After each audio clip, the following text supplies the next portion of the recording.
Hey, good morning, everyone. Can you guys hear me? Yes, sir. Hey, Hassan. I see Hassan, Subnit, and Revan. Let's give a couple of more minutes for other folks to join in. We are waiting for several more folks, and we'll get started in a few minutes. How is your Sunday going so far for all of you? Good, good. Well, sitting here and doing the class, you guess. I can promise you this next 3 hours will be best investment of your time. You'll be happy when you walk out of this class. Certainly, sir. I can't wait. Morning all. Hey, Nisha, how are you doing? Good, good. We're waiting for a few more folks, and feel free to turn on your webcam, guys. We can make this session very interactive when I can see people on webcam. Good morning, everyone. Morning.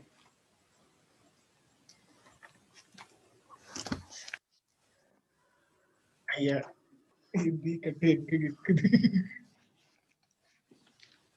Cool. If you want, I think we can probably get started. I always like to start something on the positive notes.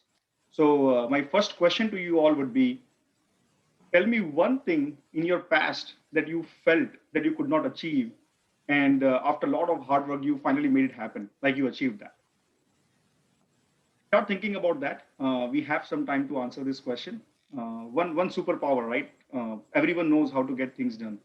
It's what I'm trying to say, and I would love to know one thing. Could be a small one thing that you felt that you couldn't do, but eventually you ended up doing that really well. Doesn't matter which field, what project it is, whether it's personal life or whether it's professional life. Any example is fine. There is no restrictions on that.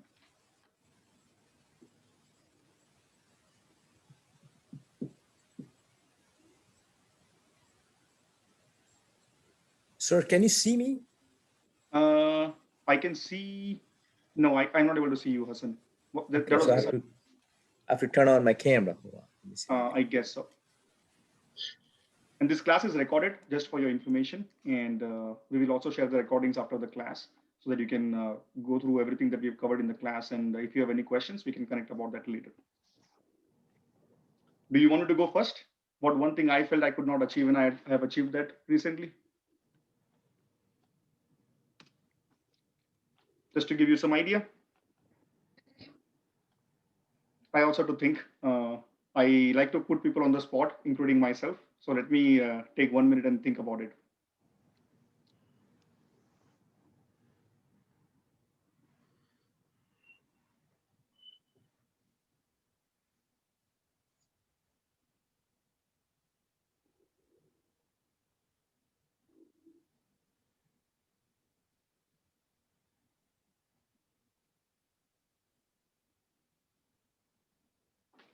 I think I can talk about one example that happened in the office very recently. So I was working with my director at the company, and he told me that there are a couple of projects that have been lined up, and one of the project was totally new, which I had no prior experience about, no background in that project at all.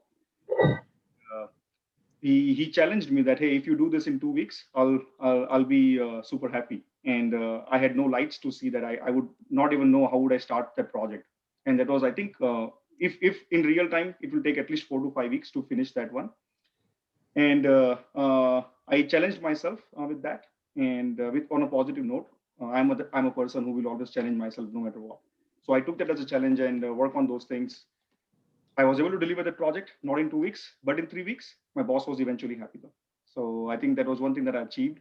I can't disclose the details what the project was about, unfortunately, but I can at least give you a framework that this is what I'm looking for when you're answering the question. Right? And cannot be happy always. It's completely fine. It's not a movie. Does it help you think? Think through the example on your end. This will be your interview question, by the way. One of your interview question when you will be in the interview. Tell me one thing that was difficult and you overcome that and you achieved it. It doesn't have to be professional again. It can be from your personal life. It can be within the things that you're doing right now. It's completely fine. I think I can give my personal experience, and it started slowly. When I was really hesitant to walk even 3 miles, but now I can easily walk 4 miles. So I think that's something that I have achieved in the last 2 months or so, and I'm Sorry, keeping Nisha, I it got up. diverted. One of the students was messaging. Can you please repeat that? Yeah, sorry. So I was saying it's more at a personal level, and I was initially like few months ago, if somebody would tell me that they walk for 5 miles, I would be like, oh my God, I can't do that. Okay. And the max I used to walk, it used to be like 2 miles or 2.5 miles max. But now I can easily walk 4 miles. 4 miles is like nothing. And So after walking for 5 miles, when you achieved that, what did you feel? Was there any restriction on your body, or was it a restriction that you had in your head that I cannot walk 5 miles? it's of course in the head. Okay. And of course, initially we go through the body pain and everything, but surprisingly now, even if I stretch myself and if I walk for like 6 miles, I would expect that I'll feel that pain and everything, but it doesn't. So it's a good thing. And I think the struggle now is to keep it up. Oh, all right. Thanks for sharing that. Yeah. Anyone else is ready? I can share it. It's more on a personal level because I'm a morning person and I've been really struggling hard to wake up in the morning and just started having a morning routine. So I've been doing it for about a month now, getting up at 5 a.m. and just, meditation is one thing that I enjoy doing, giving myself meditation and then yoga and just go out for a walk and listen to an audiobook. And by the time it's 8, I'm like, okay, I feel that I've accomplished something for my own self that I enjoy doing. Okay. I mean, so it's towards a better me so that I'm more productive. I feel that way. Definitely. I can tell you, based on my analysis that I've done in the past, I think less than 15% of world's population or less than 10% of world's population is able to wake up early in the morning, and you're part of that. So definitely something you should feel proud of if you're able to pull that off. Yeah, but you should have a strategic plan. That's what it Yes, just it takes a lot sleep of effort, early and yeah, that once effort. you accomplish, then you are like, okay, these things are done before 8 o'clock. That's an accomplishment that you've done. Yep. And guys, I'm not trying to avoid you. Please give me a minute. A lot of students are pinging me simultaneously to join the meeting. Trying from you.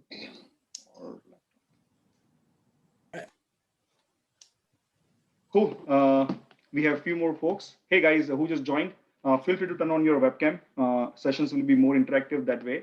And we're just going over the exercise about tell me one thing that you think you couldn't have achieved, but at the end of the day, you were able to complete that and be really proud of yourself. So we already had 3 examples. Anyone else wants to share their story?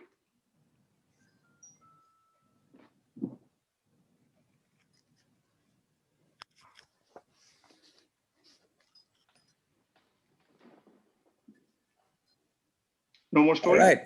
Yes, I'm ready.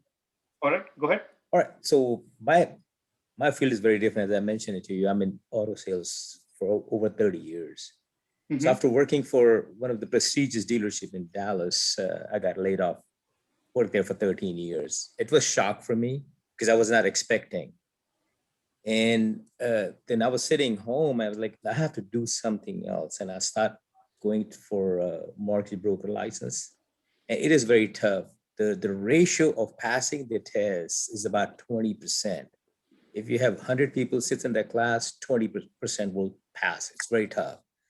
Hello. So I was like, okay. Hey. Yeah, go ahead. Sorry, Hassan, go ahead. No, that's fine. That's fine. So I started doing the classes at home. While I was home, I did that. And I went for my first test and I failed it with 2 points only. So I was pretty disappointed in myself. It's like, that's not me. I have to get it done. I went back and I did it and I passed with 89% actually. Oh, wow. Second term. Awesome. Yeah. And those tests is something like when you go to do your USMLE test and that like, it's very, very like, it's a tough test. Yes, sir. I'm really glad to hear that, Hassan. I can completely relate with you. Whenever you try to learn a new topic, It's always more challenging. And on top of it, it's not like school days where if you score 35 or 40, you are called out as, hey, you are passed in the subject. It's more like, hey, you have to score Certainly. 35%. Yeah.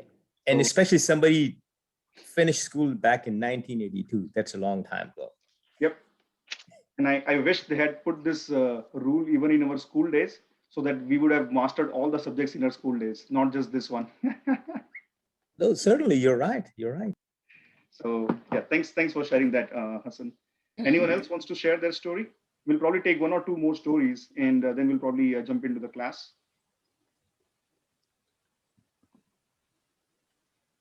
So again, folks who just joined, the question is, tell us, share one thing about yourself that you felt that you couldn't achieve, and after a lot of hard work and like working really hard on that one, you were able to accomplish that thing. What that thing would be. Doesn't matter whether it's professional, personal, whether it's small or big, it doesn't really matter.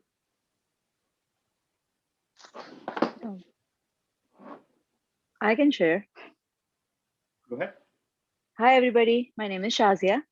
I just joined the meeting. I'm sorry, I couldn't launch anything on my computer, so it's on iPhone. So years ago, I have decided that I would like to work for airlines. And I went through almost 30 interviews. Wow. In 5 years. In 5 years, I did not give up. So I interviewed with Southwest Airlines.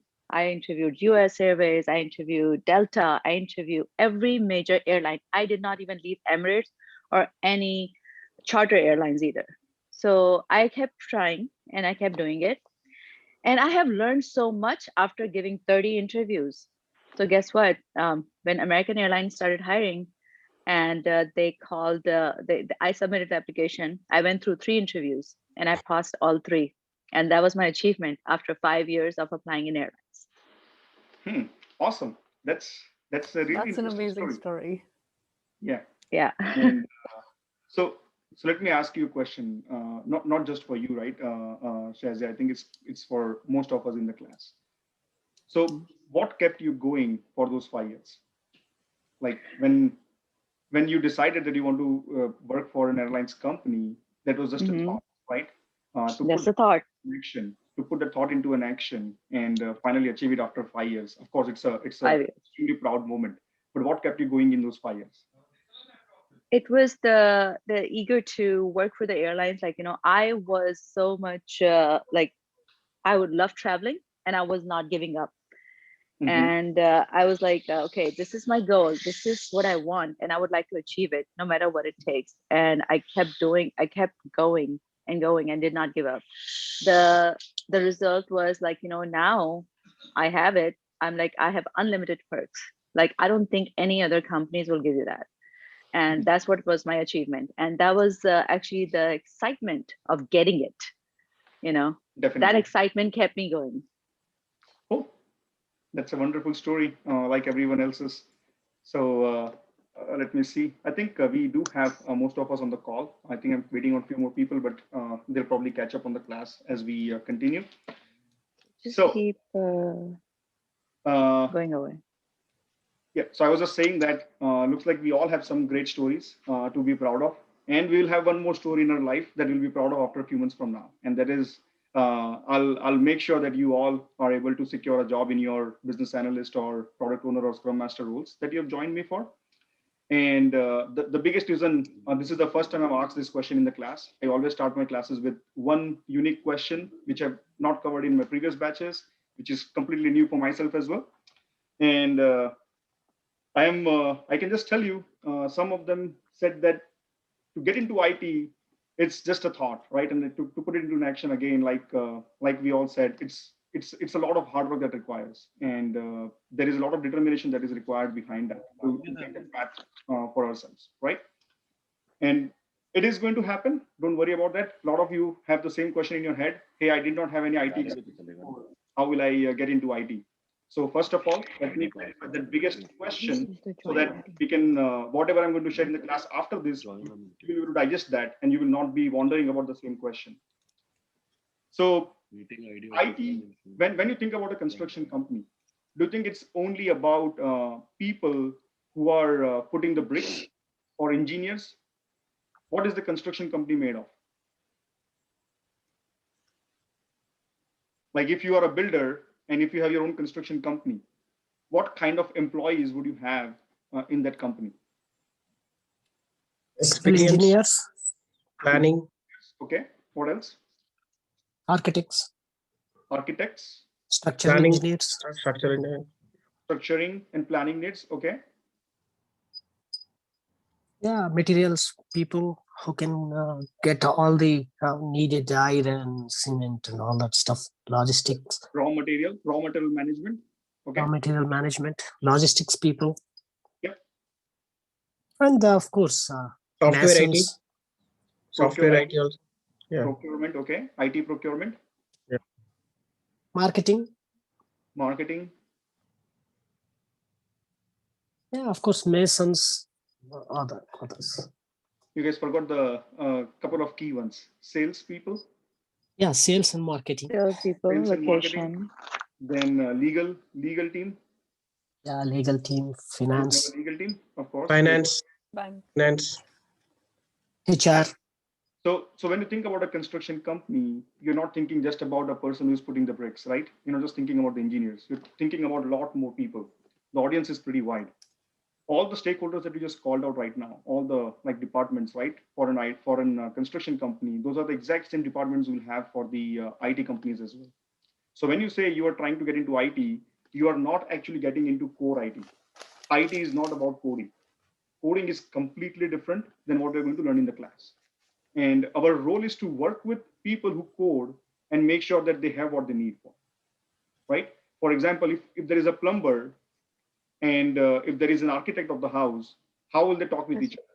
They will make sure that the plumbers, sorry, someone was saying something? No, Jinkle, nothing. Okay. So, sorry, I lost my thought. So I was saying that plumber and the architect, like house architect, when they're talking with each other, what kind of discussions they're going to have? That, hey, if you are a plumber, I want to make sure there will be at least this five outlets for the pipes in this house, right? That an architect will make that happen. How it will make that happen, it's not his concern. He will just give his requirement. Then I want this, and it will be taken care of that way, right? So likewise, when you're working in IT, you have to work with different audiences, and with each of your audience, you will have a different type of question in mind. So as we progress in this class, we'll cover those information, that what kind of question you should be asking to a developer, to a quality analyst, to the architect, to the salesman, to the marketing team, to the legal team. We'll cover all those different kind of questions that you need to ask to each of this department. So that's what it is about. And when we say BA, PO, or Scrum Master, these are all people management role. This has nothing to do with the coding, but of course you will be working with people who is doing coding. So that is our part, that we will be telling them what to do, and how to do it. They will manage it on their side. So that's what IT is about. And coding is probably 3% of entire IT. If I want to say BA, PO, and Scrum Master, that's additional 3% of IT, and remaining 96% is 94%. We can't even think about. Like it's that huge, right? So first of all, that the block that we have in our head, that hey, we are not into IT, we don't have any prior IT background, that doesn't really matter anymore. The reason is, in last 5 years, all the technologies have changed, all the platforms have changed, all the companies have changed their working style because of the way startups are building now and all those things, right? So people have adopted new paths to build the system, and nobody, even people who are in IT, had experiences on those technologies. So this is completely new. There is a lot of scarcity in the entire IT industry to find right talent, because nobody knows those tools, that technology, or have any business acumen around it. So it's not just us. Even if I start my new job, I'll be in the same shoes as you. So my prior experience doesn't really matter that much. What I bring in from my previous experience is the framework, like how to tackle a problem, how to work with things when things are uncertain, right? Those are two key things I will bring in from my previous experience. And those are the things I'll be sharing here in the class with you all. So when you start your first job, you will exactly know how to handle those things. It doesn't matter whether you have knowledge on that topic or you don't have knowledge on that topic, right? So that was the biggest question I think I've heard from all of you on the calls when I was talking with you on one-on-one. So I wanted to make sure I clarify that in the class first. And I did not even give my introduction. and I'll probably give my introduction when we are halfway in the class. There are 4 different type of introductions that we need to provide as a BA, PO, or a Scrum Master. We have a 30 seconds introduction, 5 seconds, 30 seconds, 60 seconds, and 2 minutes. So we have 4 different type of introductions that we have to give based on whom we are talking with and where we are in the process. If we are hired, if there is a team interview, what we have to say, right? And I'll walk you through all those different type of interviews and what you need to say and what you don't have to say. So I think I like to do a lot of exercises in the class, like making class more interactive. Have you given you an opportunity where you will be able to speak, come out with your fear. And so let's start with one really, this is the exercise I've done in every class, just to understand how things will work out and to know what kind of audience I have in the class. So assume that you have $15 million. Your voice is breaking. My voice is breaking. Yeah, barely can hear you. Is it my internet connection? Now I can. I think okay. A lot of this. Can everyone hear me properly now? Yes. All right. So my exercise that we're going to do right now is assume that you have $50 million in your pocket right now, or $500 million, just if you want to assume, right? We should not have any restrictions on the monetary aspect. Let's say you have $500 million in your pocket, and you want to. Fine. Guys, can you please you're not speaking? There is a lot of disturbance. There's background. Yeah. If you can mute everybody's mic, please. Yeah.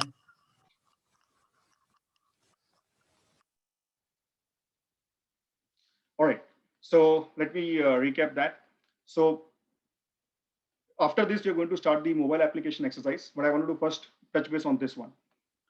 So assume that you guys have $500 million in your pocket, and you want to start your own construction company, and you are a builder, right? So I'll give you guys 15 minutes to come up with the planning strategy, where I would like to understand that which neighborhood would you select, and I would like to understand how you're going to use that $500 million when you're talking about the construction company. This is literally the first meeting you're going to have in any company for any software development lifecycle or for any product that you're going to build in IT. Like you have, hey, I have $100 million. I want to build something. What should we build? This is the best question that we have in every company that we go. And then we start answering these questions, right? So I want to tailor it in a different way. We all know how the construction company works, at least based on our general knowledge. And again, the question is, if you have $500 million in your pocket, and if you want to invest that in a construction company, how would you approach that entire thing, right? What kind of discussions would you have in first 15 minutes? That's the question I'm posing it out for the group. And I will share my screen here, and I will write down the points that you guys are saying. Let me share my screen. Can you guys see my screen?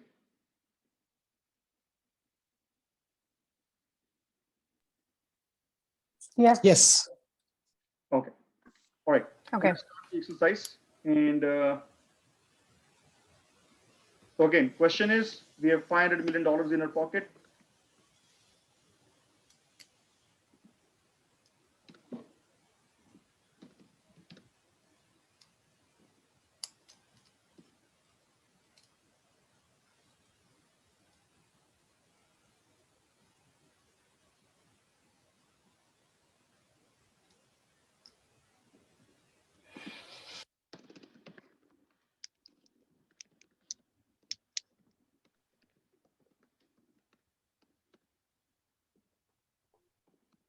Okay, so this is what we are going to do. And I want to find out, like, as a group of people now, if we are talking about this question, what are we going to answer in this? First is location. What kind of location are we looking for? So choose a location, okay? Choose a location.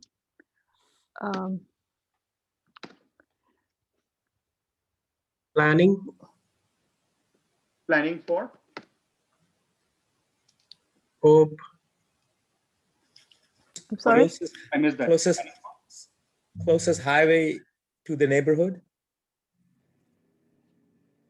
I'm planning not, for scope in the location, First thing is analyzing the with the people where we should Yes. start building, because analyzing people. You mean analyzing The customers? population. analyzing the geographical position where we Yeah. can, if we build, we can sell it off. Geographical. budget, Already we do have 5 millions, 500 millions.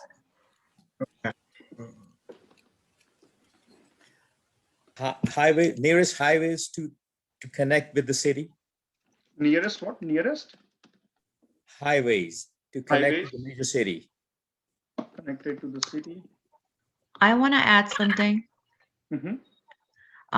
The purpose of the building, what type of building would you like to actually build? I'm sorry. Purpose The of building. purpose of the building, what type of building would you like to build? Mm-hmm. The lumber and concrete cost, or to find a good contractor, which is reasonable. Okay. I would go project into, duration, sorry, I would go into research into what is needed, Yeah. why is needed, Man could disconnect. if it is, you know, if it is home or if it is to bring It's a in more commercial. businesses. So, Okay. and Utilities, nearest utilities to the newer neighborhood. something to bring what you said earlier is a legal aspect, like permits and everything. And also finance, even if we have 500 million, we also need, I mean, budgeting, kind of. So Budgeting. Okay. I guess that'll go on planning. Somebody mentioned Yeah. planning. Budgeting, planning. Mm-hmm. Yeah. And then risk assessment. Risk assessment. What kind of risk Timeline. you're talking about? I mean, you know, timeline, or if something sorry? Is it earthquake prone, or, you know, there's some, you know, natural hazards or something like that? Oh yeah, and then I was also thinking, what if we don't meet our deadline or timeline? And, you know, if something like unintended consequences, right? We don't know. What if the project fails? What if we don't make the profit that we intended to? What if we don't, if it's, say, an apartment, what if we don't have that many people? So kind of all those issues. Okay. During the project.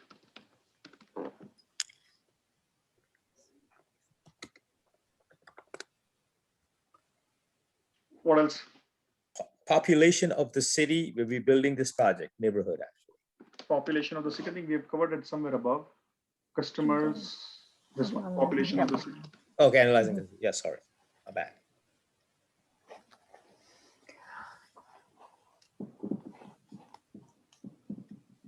Manpower.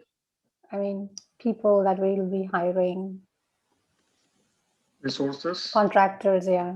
Mm-hmm.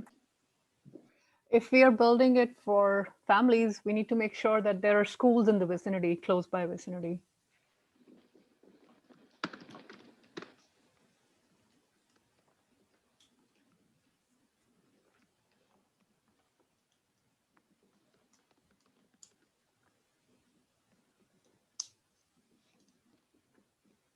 What's next? Timeline, maybe? Project duration. Yes, it's right here. Yeah. Yeah. Project duration, timeline, yeah. Education.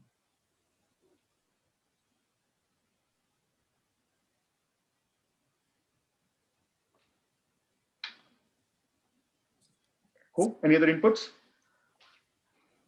Yeah, we should have a liaison officer who can get all the approvals filed, and what about local government and all for construction and other approvals?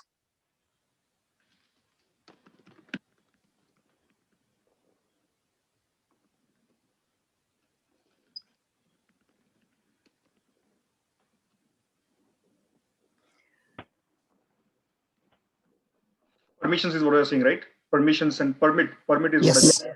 Permit. Yes.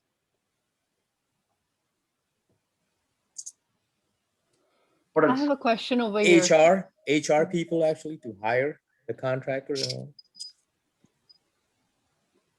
Go ahead, sir. Sorry, you had a question? I have a question over here. Looking at point number 9, which says we need to just analyze whether it's for a residential property or a commercial property. So that changes the whole aspect. If it's a residential property, then we're looking at schools and other, like a safe neighborhood. But if it's a commercial property, then the clientele that we're looking is totally different. So, That's correct. I mean, That's correct. that is the priority of the thing. We have to keep that in the top, and then from there we need to build on what are we looking at. Now you're talking. Talking. That's the purpose of this exercise. Yeah. So that's the whole purpose of this exercise. So let me highlight this in bold. That's an excellent point, Sabni, that you just made. Cool. HR people for the hiring process. Anything else, guys? Legal aspects of it of legal aspects that we covered here. Legal aspects for the project permits and all.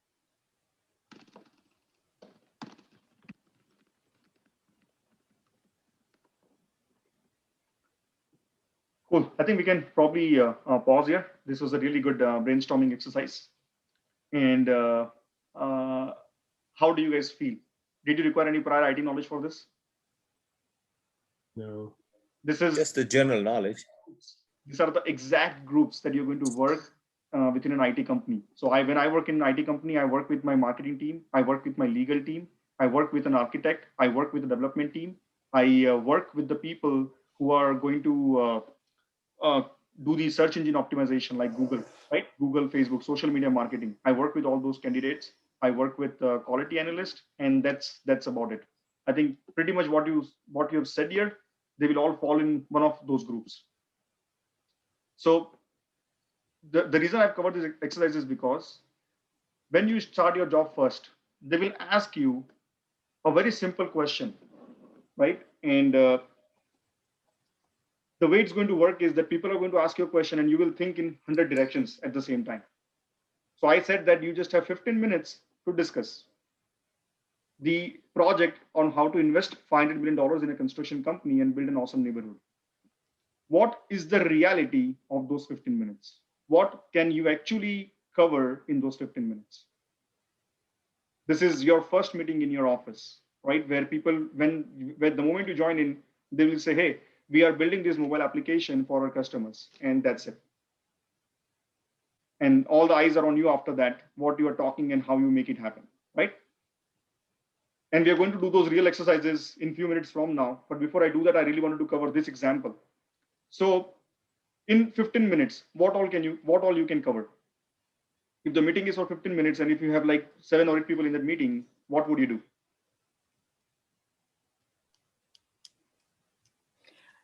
From these points, I think you have to prioritize. I mean, first is choosing a location, and then just, whether are we going to be using it for a residential or a commercial, because that categorizes everything, after that, everything comes later, but we need to have a location first. And to ask a question. Yeah, you're right. Yes. So how many says Subnit is whatever Subnit's proposal is, that's right. That's the right way to go. Yes, I feel. This is, so I cannot see if I cannot say Agree. that. I think when you do this brainstorming before you actually start any project, that actually gives you a lot of knowledge from a lot of different people, and you gather all the information from different people and you put that on documentation. What do you think? Okay. But I think I would also ask them as to what is their priority first. So so what I'm hearing is you will talk about, I'm getting these variations: priority, Priority is what you're going to ask about. You're going to ask about location. And Sazia, what was your point? You said, what would you focus on? But for me, from my side, like having a project in mind and gathering all the information from different department people and putting it all together into documentation. Brainstorming. So I believe like central idea, what is the background, why they want to build this project, and what is the benefit for the company as well. I had a smile on my face. That's the question I was looking for. That's the question I was looking for. Yeah. Cool. So guys, let me tell you, this is a very silly exercise, and I really like this exercise though. I do not miss to cover this in any of my batches before.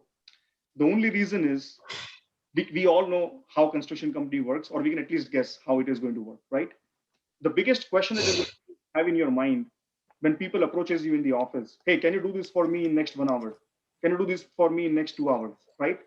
You really need to know what you can do in that hour, what you cannot do in that hour. So you cannot think in 100 directions.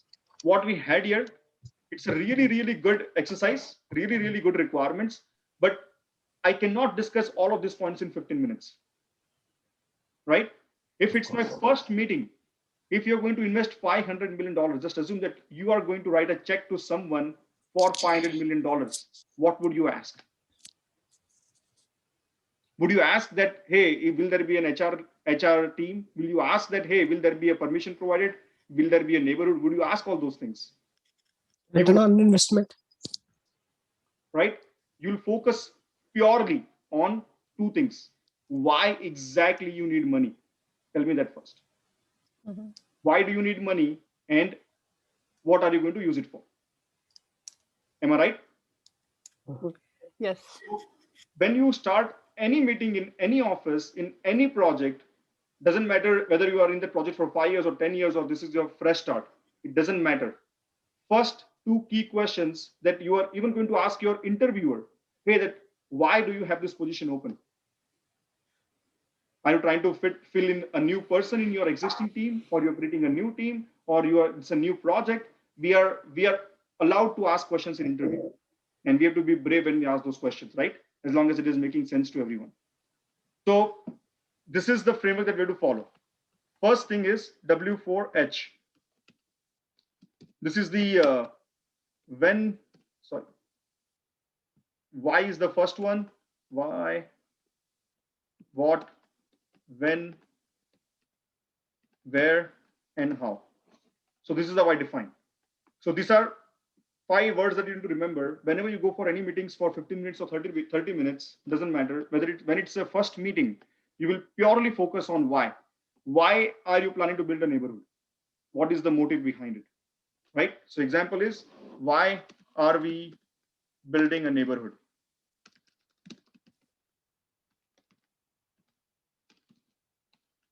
Why are we investing $500 million? So see, there are 2 different reasons. You can build a neighborhood just to be a good person, just to be a nice person, right? That, hey, I want to build a neighborhood so that people can live in here and they have a greater lifestyle. But hey, why do you want to invest $500 in that? Am I a person who just has a good intent, or am I a person who is here to make profit? Do you think those are 2 different reasons? Yes. Right? So when you're creating a software, again, why are we building this software? That is the first question. Why are we investing this big amount in this software? Those 2 are completely different questions. Do you guys agree? Yes. Second question is what? Now, in 15 minutes, you will be lucky if you are able to get through these things. Just these 2 questions. You may not even have time to cover these additional questions here. When is all about timelines. Someone talked about the project timelines above, project duration timelines, right?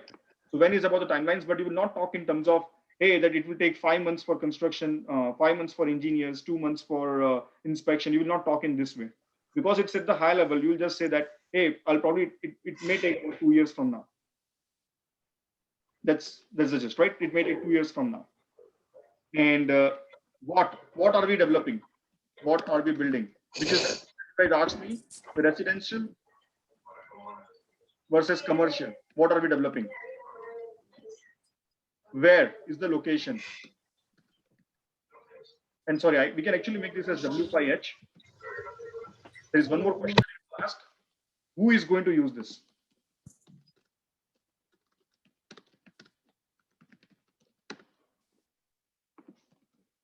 So in this who is directly related to this one. What are we building, right? Based on that, our population would change.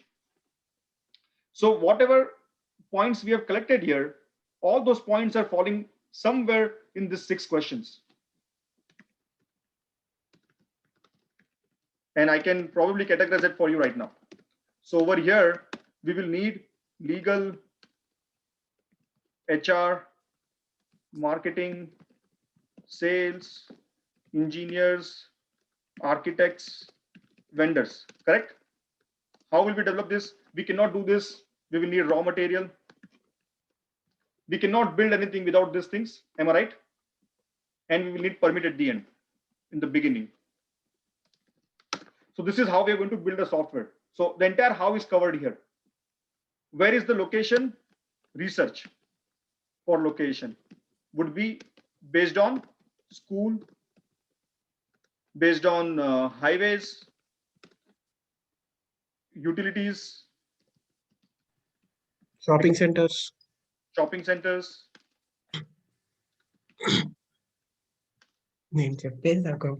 Offices, etc. I'm just putting it. Just this is just a. We don't have to master this, guys. We don't have to master this. My thought here is to make you understand that when you are thinking, you need to think straight. You cannot let your mind wander and think about 100 things at the same time, right? Because if you are the one who is going to lead the meeting, if you are not in control, if you're not organized, everyone else will create a chaos in the company, right? So we have to be extremely organized, extremely focused on what we really want from this meeting. Every meeting is really, really important, starting from day one. So when is the timeline? I'll just say 2 years roughly.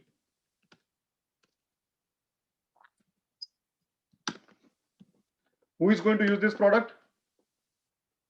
Again, residential versus commercial is a very broad categorization. We need to categorize this even further, right? That hey, are you building this neighborhood for parents? Are you building this neighborhood for millennials? Are you building this neighborhood for people who are of elderly age? We don't know who are our crowd, which population we're going to talk about, right? So depending on your research location, this is going to drive that thing. And assumption was that we're going to make it for residential, not for commercial. So it has to be somewhere around. So if let's say if Toyota was the moment Toyota started their company here in Dallas, the house price went crazy in Frisco and Plano area. Why? Because everyone was coming from California. They were able to purchase house in cash, right?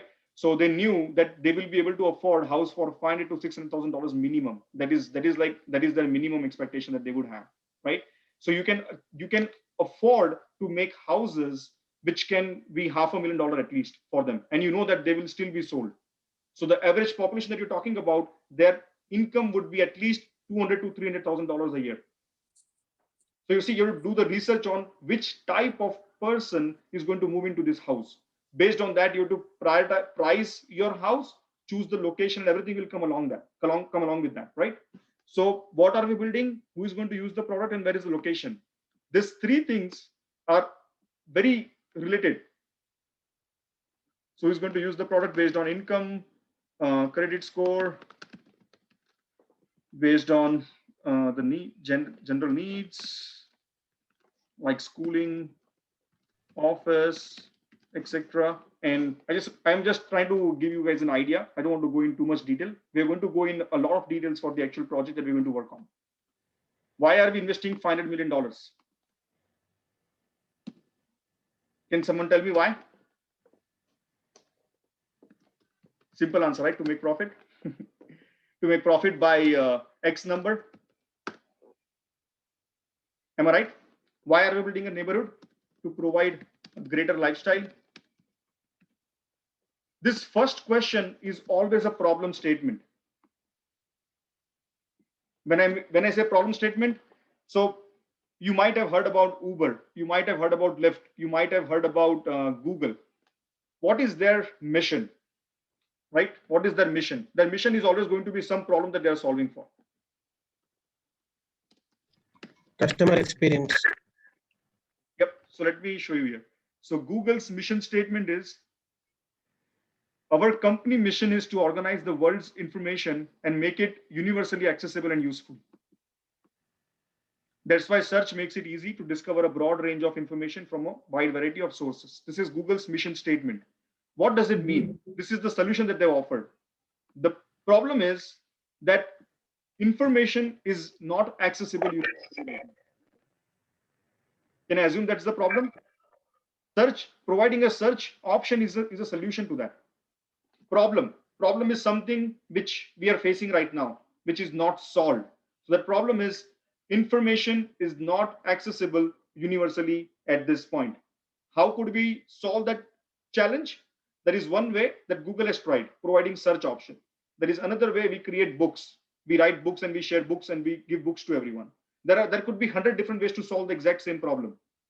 But Google has chosen one way by giving you a search option, right? Bing is another competitor of that. They have solved this exact same problem in a different way. Are you with me? There is Pinterest. Pinterest is all about, you need to, when you have any question about your life or about your home design, you just put a question there. Hey, how can I build my home if it is this much square feet? Just put a question out there. It will give you an information. Pinterest has solved that exact same problem in a different way than Google. Are you guys with me? So one problem could be solved in 1,000 different ways. So we do not even talk about the solution first. We first need to really understand the exact problem and who is facing that problem. Extremely important questions. If someone gives me first 15 minutes, I will focus those 15 minutes only in answering these two questions. Why are we doing this? Which is, what is the problem statement? And the second, who is going to use this product? That's it. I would not talk about anything else in that 15 minutes. And if I get to who, I'll be lucky. Why itself will take 15 minutes. I will not have any other time to discuss, right? So if someone approaches you in the meeting and or tells you that to organize a meeting for 30 minutes and expects you to answer all these questions that we just went through, that, hey, what is the timeline for this? Which are the teams involved in this, right? In your first meeting, you will see people are going to ask you these questions because you will have audience from each department, one from marketing, one from sales, one from legal, one from so many other departments, right? From each, usually company has 20 to 25 different departments. So when you are in a meeting, in your first meeting, you will see this 25 people are talking with you. They all will talk about their own priorities, but we do not have to give priority to that. Our goal is to give priority to the thought that we had come up with. This is the goal of the meeting. So whenever you send meeting invite, you will specify in the meeting invite. Goal of this meeting,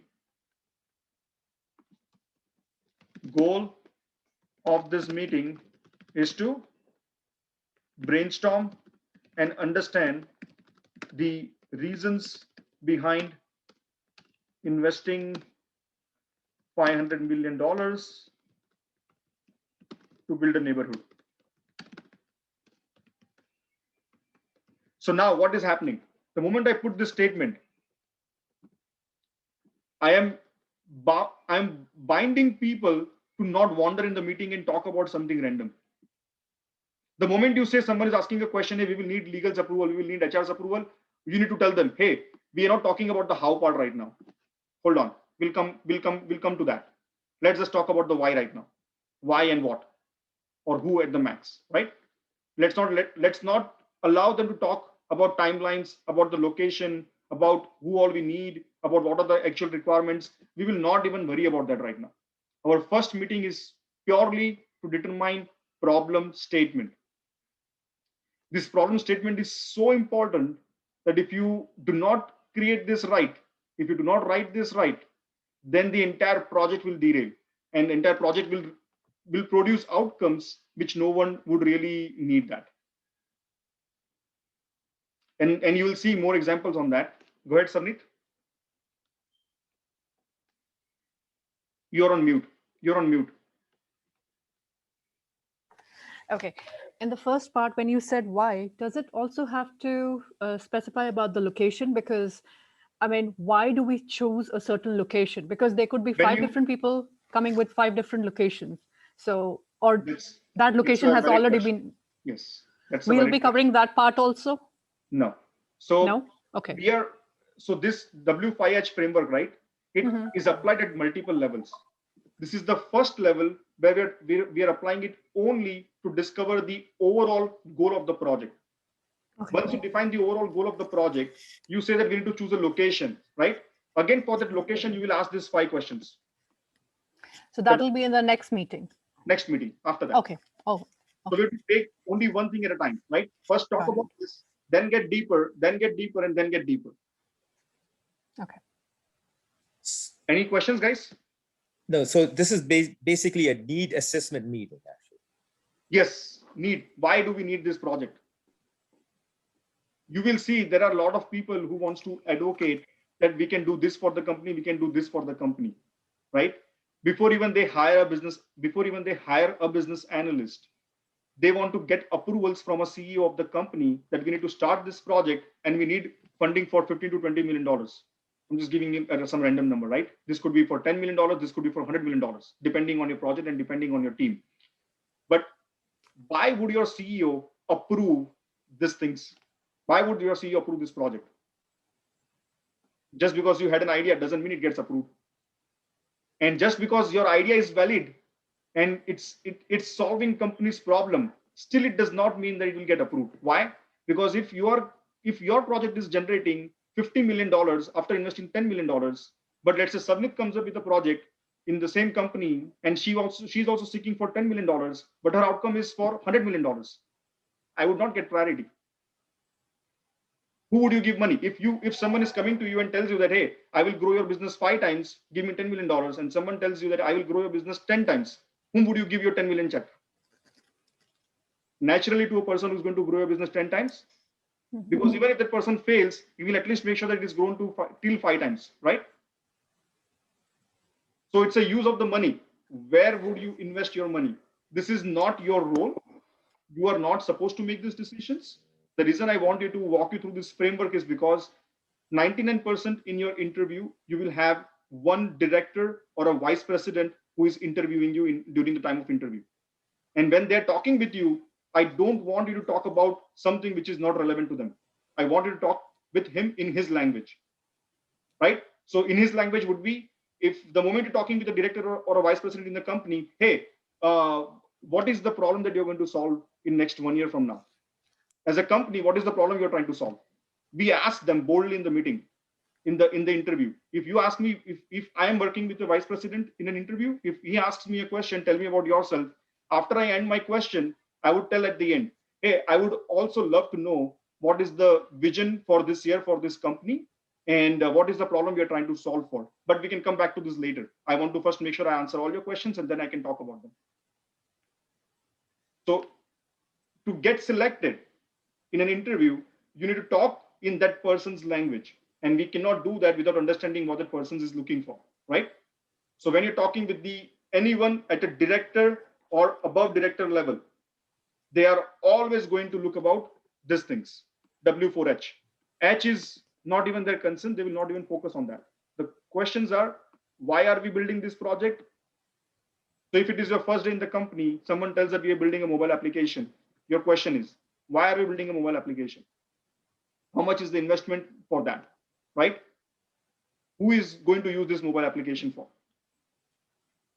Am I making sense? The moment you ask these 2 or 3 questions to the person who is coming to you, now you are making him think.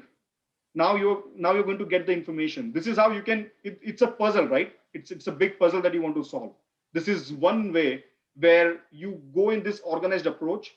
You open one end at a time and slowly you dissect the puzzle and you will exactly know what this project is about. But if you start asking the first question, hey, who is the legal team working for this project? Who is the marketing team? Hey, how much are they going to invest in marketing team? Not valid at all. Our first day, first week in the office, first project, only thing we are going to ask is, what are we trying to solve and who is going to use this product? Period, nothing else. And you need to ask this question to 10 different people when you meet at 10 different times or in one meeting, it doesn't matter. You need to ask the same question multiple times because it takes a lot to define your problem. I might be sounding silly here, but that's the reality. When you work in the companies, people struggle to define their problem statement. And you can try this in your personal life as well. Just ask a person, hey, what is the biggest challenge that you're facing right now? He will define it in one way. Just try to write that down. After 2 weeks, ask the same person, what is the biggest challenge you're facing right now? And you will see the change in the answer now. And it happens so frequently that at the end of the project, when you have created a product for them, they will say, hey, this is not what I've asked for. So entire team has spent millions of dollars creating something which is completely bullshit. Are you guys following? Go ahead. Let me see. Okay. So as Shazia said, that we need to brainstorm, right? The first part is like, let's say in a given situation, we're in a company and you're the BA and we're doing a brainstorming. So everybody puts out their own points as to why are we investing in a certain product, and everybody comes out with a different product. As a BA, do you get to decide which product are we going to, or we have been given a product by the company? How does it work? This discussions happens at the director or a senior director level. You will not be part of it. As a BA or a PO, you will not be part of it. Okay. But when you're working, but you could very well interview your director to gather the initial requirements, right? What this product is about. So you will be very likely talking to that person. And I want you to ask him these questions. But at the same time, as you mentioned, like this can be a complete flop that you've created a product with the entire team. So you just want to be safeguarded. Okay, you don't want anybody's time and energy to be wasted in something that's not going to be accepted. So how can you, be very cautious with how to proceed? How will you do that? Documentation is the key there. And whatever problems they're trying to define, we will write that problem in their own language and we'll get the approvals on that. From the director. From the director. And not just director, there will be multiple people involved in this. We'll get approvals from each of them to make sure that we are building something which is required. Because once they hand over the project to a business analyst, after that, it's business analyst's baby. No one is going to give you time after that. You have to run the show completely, right? And when you run the show, you want to be aware about the problem statement because a lot of people are going to ask you, why are you building this product? And your answer should not change at all, not even by an inch. It should be exactly the way it is being said. That's why you document it, you get the approvals, and you will share the exact same statement with them. Got it. Right? Perfect. Thank you. Any questions? That was a good question, Savnit. Thanks for asking these questions. And guys, feel free to ask questions whenever. Go ahead. I do have a question. So you kept talking about like whenever you're talking to the product owner, like the one who is actually want to have that product or want to have that project, you want to ask them questions, and you kept talking about like, you have to talk to them in their language. My point is like, you're just your voice is breaking. Sorry. Can you hear me now? Very hard. It's very hard. Your voice is continuously breaking, Shazia. I'm so sorry about that. Acha, okay, sorry. So it's keep breaking. Can you hear me now? I can hear you better now.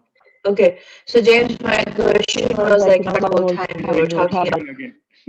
Okay. Let me just disconnect. Let me just disconnect my headphones. Okay, just give me 1 second. And you can also type your question in the chat, and I can probably read through that, and I can answer that on the problem as well. Okay, give me. Cool. While Shazia is about to type the question or rejoin, anyone else has any question on this framework? We're going to practice a lot. Our goal is to not master these things. Our goal is to build the muscle, right? When I say build the muscle, as in we need to know that, hey, when we're in this meeting, this is the framework I'm going to use. And this is the question that I'm going to ask, right? That's the goal. And we are going to start our mobile application project now. But I'm ready to take any questions if you have any. Okay, so did you hear my question, what I asked? No. Okay, my question was, throughout the whole time when you were talking, you were saying about the language, right? I think Shazia, Your thoughts on their language. if you are type, it will be easier if you type in chat. If you click on more in 3 dots, and when you click on chat, you can just type your question there. I can read it and I can answer that. So you can still not hear me well? Still it's breaking. Still breaking. Okay, sorry. Need to fix some stuff It could over be internet here. connection on your end, but I think, or you can try logging in from another device simultaneously. That's fine. Okay. Cool. Anyone else? Then Shazia has any other question?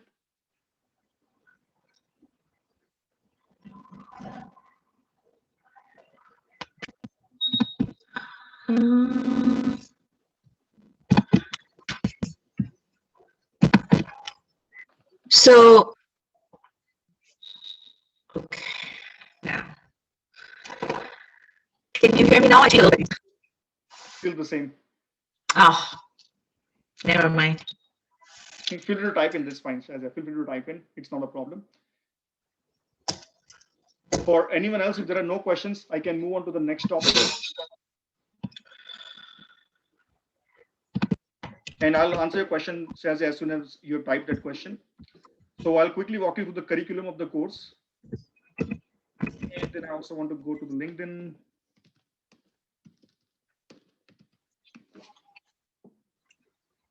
Okay, so this is what you're going to learn in the course.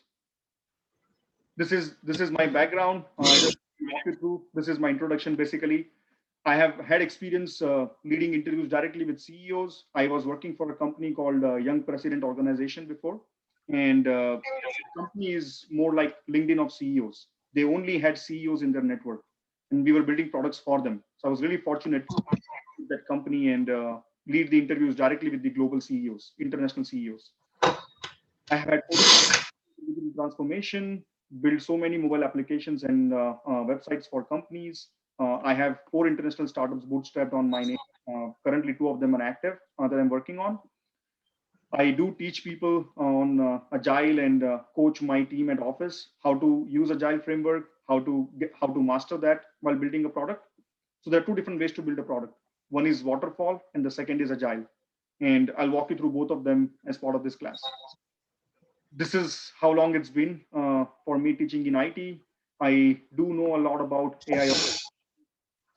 I have assisted this number of students, and collectively they have amount so far. So this is my snapshot of as an instructor. This is whom you're talking with. These are the number of jobs that you are going to see in business analyst area in next 5 years from now. About 1.7 million new jobs will be added in US by 2024. This is the average salary you can expect as a BA. As a product owner, these are how many jobs being added in next 5 years. These are the new jobs I'm talking about. And you will have, this is the salary for some additional 700,000 next 5 years, and this is the salary you can expect. Scrum Master is a little high role as compared to BA and a product owner. This is because you deal with a lot of people issues here, and like managing people, managing team completely. That is the reason they get paid higher. In some cases, they get paid up to 160, 170K a year after a couple of years of experience. But this is not as easy as compared to BA or a PO. If you ask me the sequence of the like based on my experience, BA is easier as compared to this 2, then product owner, and then Scrum Master. And after the class, 99% I help people get jobs in BA or PO, unless someone has a really good people management skill, and I could assume that that person can really handle Scrum Master responsibilities. But you need to know Scrum Master responsibilities to get a job as a BA or a PO. Otherwise, it will be very difficult to get your foot in BA or a PO without knowing Scrum Master responsibilities. Hence, I've integrated that as part of this course. And after the course is completed, you'll be working with me on interview coaching and resume building preparation and all those things. And I'll walk you through the placement and job assistance options after our call today. I'll talk with each of you individually and provide more information on that. There are some other slides. I don't want to go through them in detail. I'll probably hand over this PowerPoint to you. These are the 4 projects we're going to cover in the class: digital mortgage, digital marketing, e-commerce, and one of the platform mobile application, which is the Uber platform. We're going to create these 4 projects from scratch in class, so you exactly know how this works. And some of the additional things, just some information for you. People who have taken this course before are working at these companies: Wells Fargo, Wipro, Verizon, Fannie Mae, IBM, Capital One, and like Southwest. And there are so many other companies, but I just thought to list this here because I have a lot of students working in these companies right now. This is the core curriculum. I'm just covering this quickly because I'm going to forward this information to all of you, and you can read through this at your own time and your own convenience. But these are the type of documents that you need to create as a BA. This is the list of documents, and I'll be preparing these documents for you in the class, and some of them will be as in homework for you, but we will make sure to cover every single document that is listed here. And each document is one type of framework, right? So these are like 15, 20 different types of framework. You need to understand which meeting you are attending, and based on that, you have to use that framework from here. This is your goal. If you want to define a goal of a meeting based on the type of documentation you are creating, your goal of meeting is going to be that. And I'll walk you through the details of each of these documents as we move forward in the classes in next few weeks. These are the kind of processes we need to understand. These are the kind of data requirements we need to understand, and some of the topics regarding change management, problem solving skills. And these are the type of meetings you're going to have in waterfall. So business analyst role is used widely in waterfall environment. And in waterfall, this is what people are expecting from you. In product owner or scrum master is part of agile. And in agile, these are the type of documentations you are going to create, or these are the kind of meetings you're going to have. And this is the different type of analysis you have to do. This is the type of techniques you will be using, and some other overviews and other ideas. I'm just covering this in 2 minutes because I don't want to spend too much time on this one. We're going to cover each of this topic individually in the class, and we'll talk this in extreme details to make sure that you understand this framework really well. So this is the framework, and so like everything that you see here and here, these are all different type of frameworks that BA has to use or a PO has to use. So just wanted to cover this information for you. Any questions on this one? And Shazia, I'm not sure if you typed your question or if you want to try again.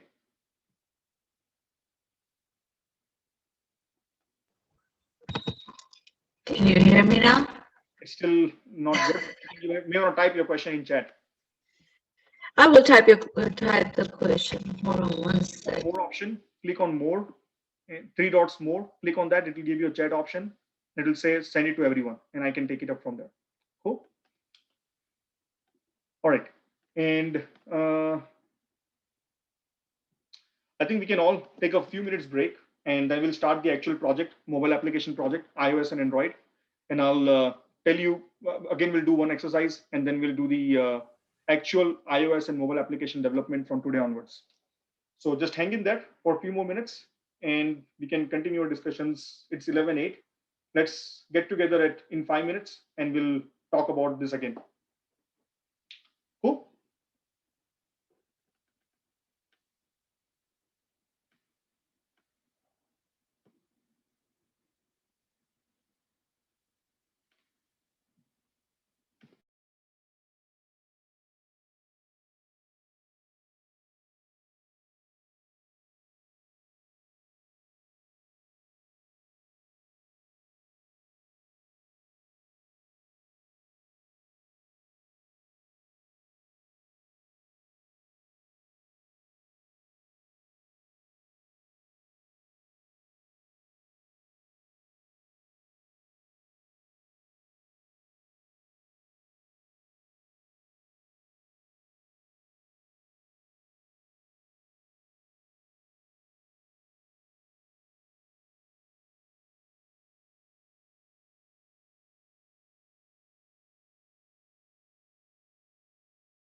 Hey all, are you back?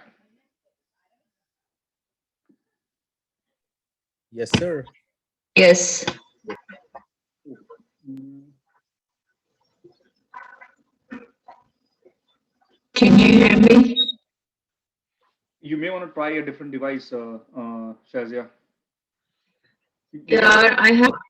I've tried iPhone. Yeah, I think it's a little better than last time. It happens Okay. when I'm in meetings as well. I think it's the internet connection that makes it a little slow and it breaks your voice. Okay. And no one has control over that. So, but you can, you're more than welcome to type your questions, or we can connect it after the class. Sure.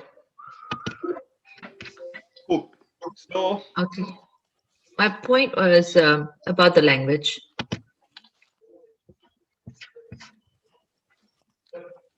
go ahead.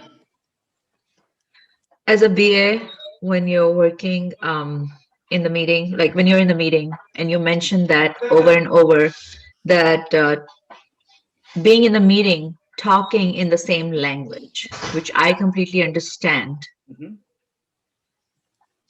Each individual profession have their own language. Mm-hmm. And I did have experienced, I've been into 3 different professions, and all those 3 different professions have different languages, which normally people do not understand. Will you be able to make sure that once we finish our course, we'll be able to learn the language? This is the language. If you're looking at my screen, this is the language that you need to learn. Okay, then Two that slides. answered my question. Cool. And just so that everyone understands, when Shazia says that speaking in the same language, I can give you a real good example to remember that. When you are talking to a 2-year-old, you will talk in his language. And when you're talking to an adult who is 35 years old, you'll talk in that language, right? They understand different things. They have different energy. They have different ideas. Not everyone is as matured as we think. You need to really tone down your conversation or tone up your conversation based on your audiences. And we'll be talking about that in more details. But I think before the biggest thing I'm excited to share right now is the project to work on a mobile application. And we can talk about any project in real. I have a couple of projects in mind that I could think of that we could work on. But I would love to see if you guys have any idea on the project that you are thinking that could be that you want to build or you had an idea about. We can at least discuss that and we can see if that is the project we can choose. Do you guys have any idea? Have you guys ever thought about creating a mobile application for anything?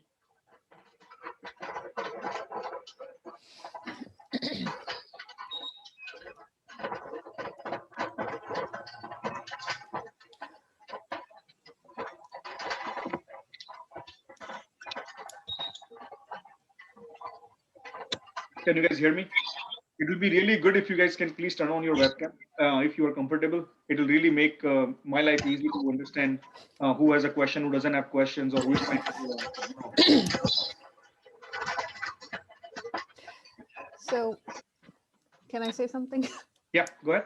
Okay, so basically, I was actually working for an online company based off of Philadelphia, and they actually during COVID, everything was closed down, and they made a like a website, and also they were currently doing a app, to support kids, after school kids with educational needs. So we came up with a plan where we created an application where online classes were held for the kids, Online classes, okay. after school actually. And then instructions were giving, everything was online, so kids could actually enroll and they were graded on everything. So that was an application that we did, in our project. Okay, was it like tutoring app? Yes, something like that. Yes, definitely. Okay, cool. Anyone else has any other idea that you have just thought about that? Hey, I want to create a mobile application on this topic, but I don't have any knowledge, so I can't build one.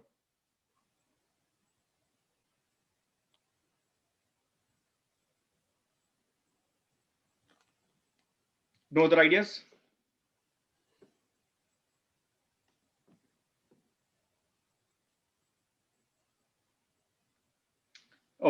So let me take this one. This will probably try to create a mobile application on tutoring app, and let's see how it goes.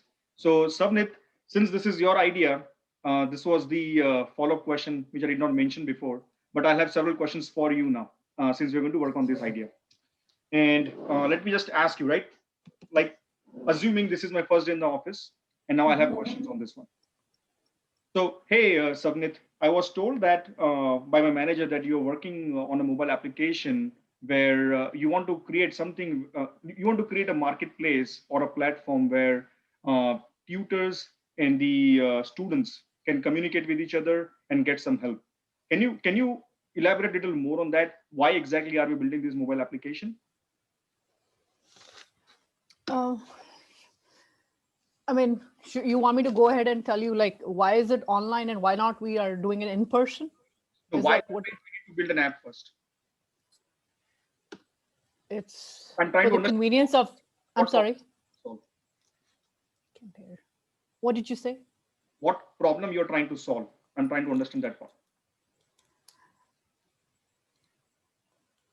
To easy access for the children who are not able to cope up with the school, that's what we were doing actually. So, easy access. It's like an after school thing for students who are underprivileged and cannot, understand the school curriculum, or, they're physically challenged or something. And we're trying to help them just to build up this app so that they can actually do homeschool, something like that. So easy access for underprivileged children who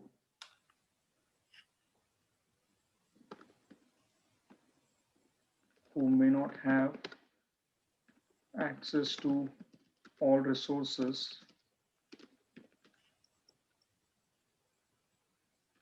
all required resources within the school.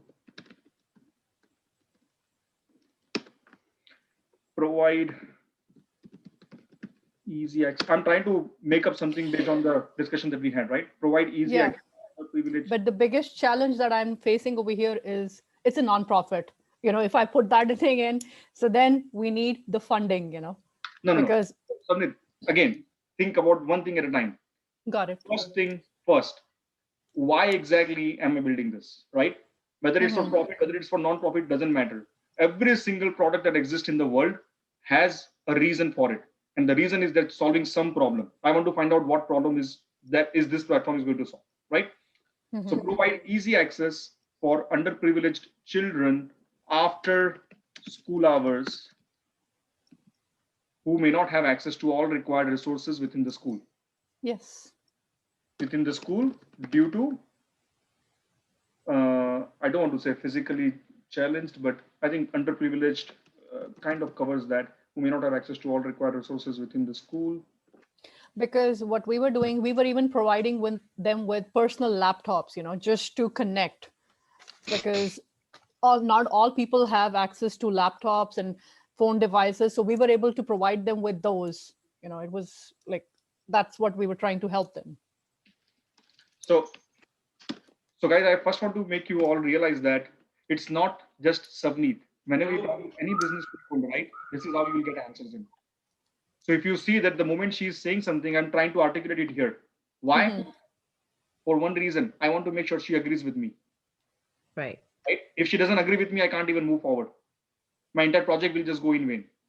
Right? So it's my responsibility as a BA to make Savneet accountable for the reason that she's giving it to me. In a nicer way, of course, right? In a nicer way. So I'm usually a little louder when I speak. So please don't feel that I'm shouting or screaming at people. It's just that I'm when I discuss things. So question. Yeah, go ahead. So are we providing internet services as well for them, or they have their own internet services? Excellent question. I don't know the answer. We are still trying to define the problem statement. I have a question. Go ahead. Why do we need to mention due to their personal challenges when you have already specified that they may not have access to all the required resources? So doesn't that explain the reason? So why do we need to have that additional sentence due to their personal challenges? Why can't we just leave it to I'm just really glad you guys are talking now. So I just wrote something. It was not like set in stone. This was to begin the conversation. This is how you should react in the company. The moment you start writing, people will say, hey, I did not mean this. I meant this, right? And that's exactly what you want, right? You want people to think. And when you write things, just tell them, hey, this is the conversation starter. This is nothing set in stone here. We're just thinking out loud right now. This is what I'm assuming you said. Is it making sense? Right? And now we'll work together to define this problem statement before even we do anything else. So you would see now how I'm using this first 15 minutes of discussion with my business stakeholder. Right? So some really good questions. Why are we mentioning this? And about the internet services. Any other questions that any other question that anyone has? Yeah, why we are spending X amount of money? What in terms of profit? Like, what are we gonna get?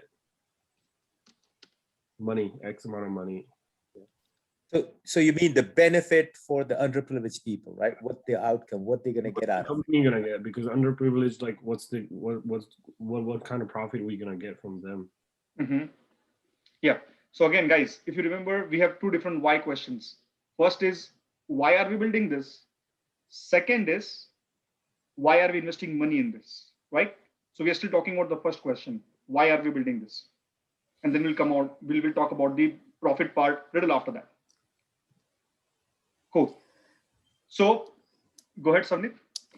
Okay. As Shrey said, spending X amount, what is the profit? My understanding is that, I mean, I don't know how the BA works, but if, let's say if it's for a nonprofit, even if you have to build a model for them and just hand it over to them, just as the product, like, okay, this is the product, and then we can market our product to other industries and say, hey, this is the product that we created for a nonprofit, and now on the other ones we can make more profit. Would that thing work or no? Can I request one thing from now onwards, if you guys don't mind? I really want you to assume that we are in an office setup and someone is asking a question or someone is answering, right? Either way, I really want you to take that authority and really choose your words. What do you want to say and what you don't want to say?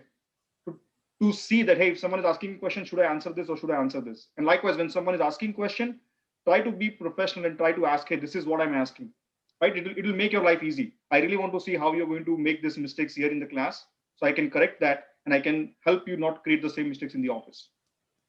Okay. So just a background for everyone that assume that we are in the office environment from now onwards. So the question about the profit, I think Samrit, you answered it right. It could be that way, but profit is something we cannot define in next 15 minutes, right? We don't even understand what the product is about. How could we talk about the profit? If something is not projected in the beginning, like how we know, like we're gonna sell that idea to someone else. So I'm completely with you, Shrey.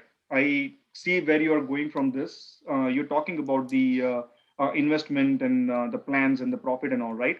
But I think before we go to the investment company or investors, we really want to understand what are we building, right? I think without having that knowledge, it will be really, really difficult to even project something like this is the profit or this is the amount of benefit we are looking at. We really first need to understand what challenges we are solving. That challenge, right? So let's get back again and let's talk about the problem. What I have on the screen here, we want to, our mission, and this just becomes a mission statement. Our mission is to provide easy access for underprivileged children after the school hours. What did I do? After the school hours, who may not have access to all required resources within the school. Okay. So if I just say this, is this meeting your needs, Savnit? Did I say this right?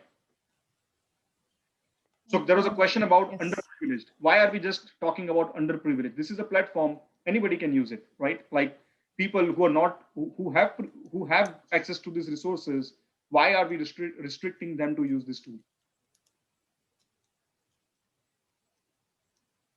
So it's a platform, right? It's a tool that we are creating.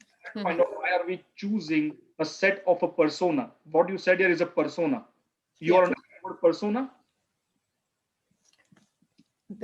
The category that we are picking up is the underprivileged. Okay. Right. So over here, we want to find out, our mission is to provide access for underprivileged children. Why did you choose this persona? And why can't you generalize that, hey, any student who is in the school, so what if they're not underprivileged? They might be needing this access as well. Right? Have you thought about that? Or do you still say that it is going to only be for underprivileged children because we are targeting a niche market?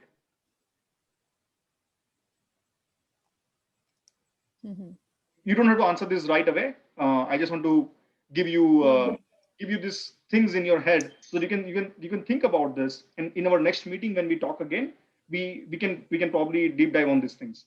But I really want us to find out why are we doing this and why we are choosing this persona, because this is going to be an essential part for our project before we move forward. As I have to create a project scope document, and the scope document begins with the project scope and the problem statement. So I'm just trying to define that. Okay, I have a question over here. Like, I can think about something.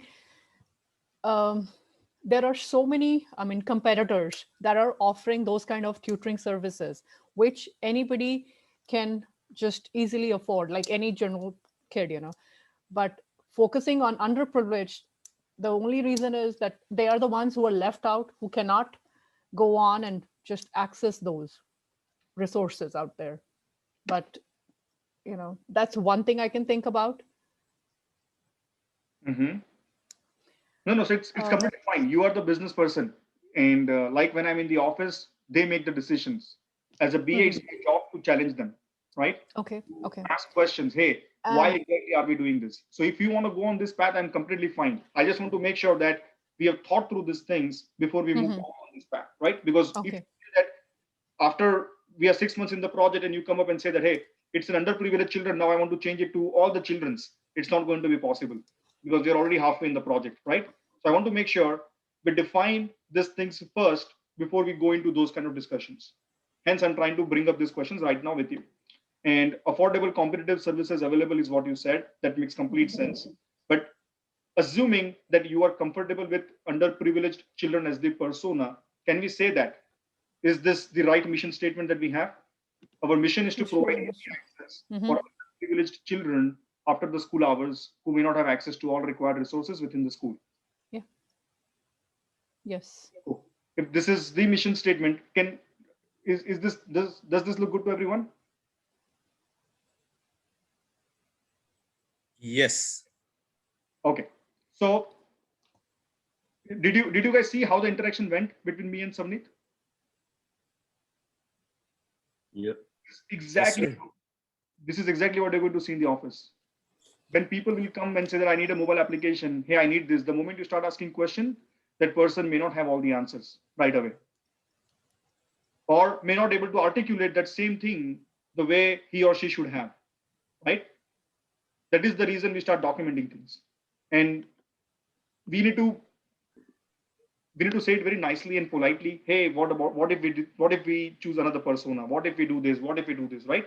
We have to do this very nicely, but these discussions are really helpful. And the moment you make people think, they're going to appreciate you for that. This role is a very inquisitive role, right? Where we have to ask a lot of questions. So people are going to appreciate that as long as you're putting it in a good context and in the right way. We don't have to come across as we are harsh or we want to rush in the meetings and let's answer this now. Let's answer this. Let's digest everything slowly. Ask one question at a time. Give time to that person to think. And then once that answer is done, ask him, is there anything else you want to add? Okay, no, we can move forward now. So you are making that person comfortable, right? When I'm saying this person talking is a director at a company, because most likely you're going to interview that person. So you need to be really professional enough. You cannot cut people when they are speaking. If they're at a director level, they will instantly feel offended, right?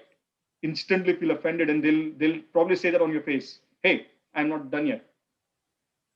So it may not be a elegant moment for you when you're in the meetings. So when someone is speaking in the meeting, first thing first, do not interrupt. Let that person finish the thought. Ask a follow-up question. Hey, is there anything else you want to add? No, let's move forward. Take one thing at a time. We are not in rush. Okay. If we rush defining this statement, our entire project can be a big disaster after this. So after this statement is created, I already took 15 minutes to just define this one, right? So my goal is once the meeting is done, I'll send out meeting minutes. In that meeting minutes, I will say, this is the problem statement we have defined. I'll schedule next meeting with you to define the solutions and to define what are the next steps on this project. If you feel that mission statement is not right, please feel free to change this and let us know how can we fix this. And that reminds me, sorry, I got diverted. So this is a solution. Our mission is to provide easy access. You're providing access to someone is a solution. It's not a problem. So we are still not there yet. This is the solution. So what is the problem? Savnit, sorry to ask you this question again. So what is the problem they are facing? When you say they don't have access to resources, can you define or can you give me an example what problem they're facing? They're not financially very sound that they can actually afford the, electronic gadgets to overcome the challenges. As another, while we are comparing other kids who are, have all kind of electronic devices, even at home, they have an access. Can I add something here? Yeah, go ahead, Nisha. So in terms of problem, can we say that the students are not performing well or they are behind their classes because of lack of access to the resources? And maybe that's a problem you're trying to solve, right? That you want them to perform better. And maybe that's a reason. So yeah, and that's a well thought question here, Nisha. Thanks for bringing it up, because I was also struggling. When we say they are not financially sound to buy electronic gadgets, that does not really make them underprivileged, right? Even poor people cannot buy electronic gadgets. That does not mean they're underprivileged in any way. So our goal is, so we are just trying to provide electronic gadgets. When we say resources, we are just trying to provide electronic gadgets or something else. Go ahead. Students that are not academically, they are challenged academically, so they are the ones who we are targeting to. Physically challenged students is what you're saying? Academically.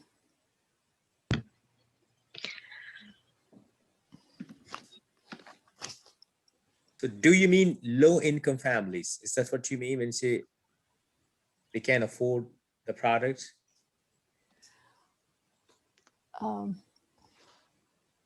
In a way, yes.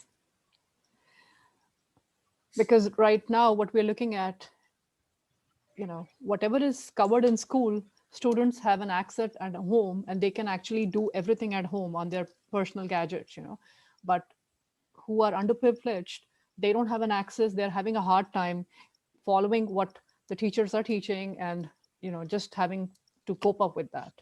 So that makes me think, do we really need a mobile application for that? Or we're just saying that I'll just probably raise the funding for $1 million. I'll probably buy 1,000 laptops and I'll just give it to 1,000 people. Yeah, do we need a mobile application for that?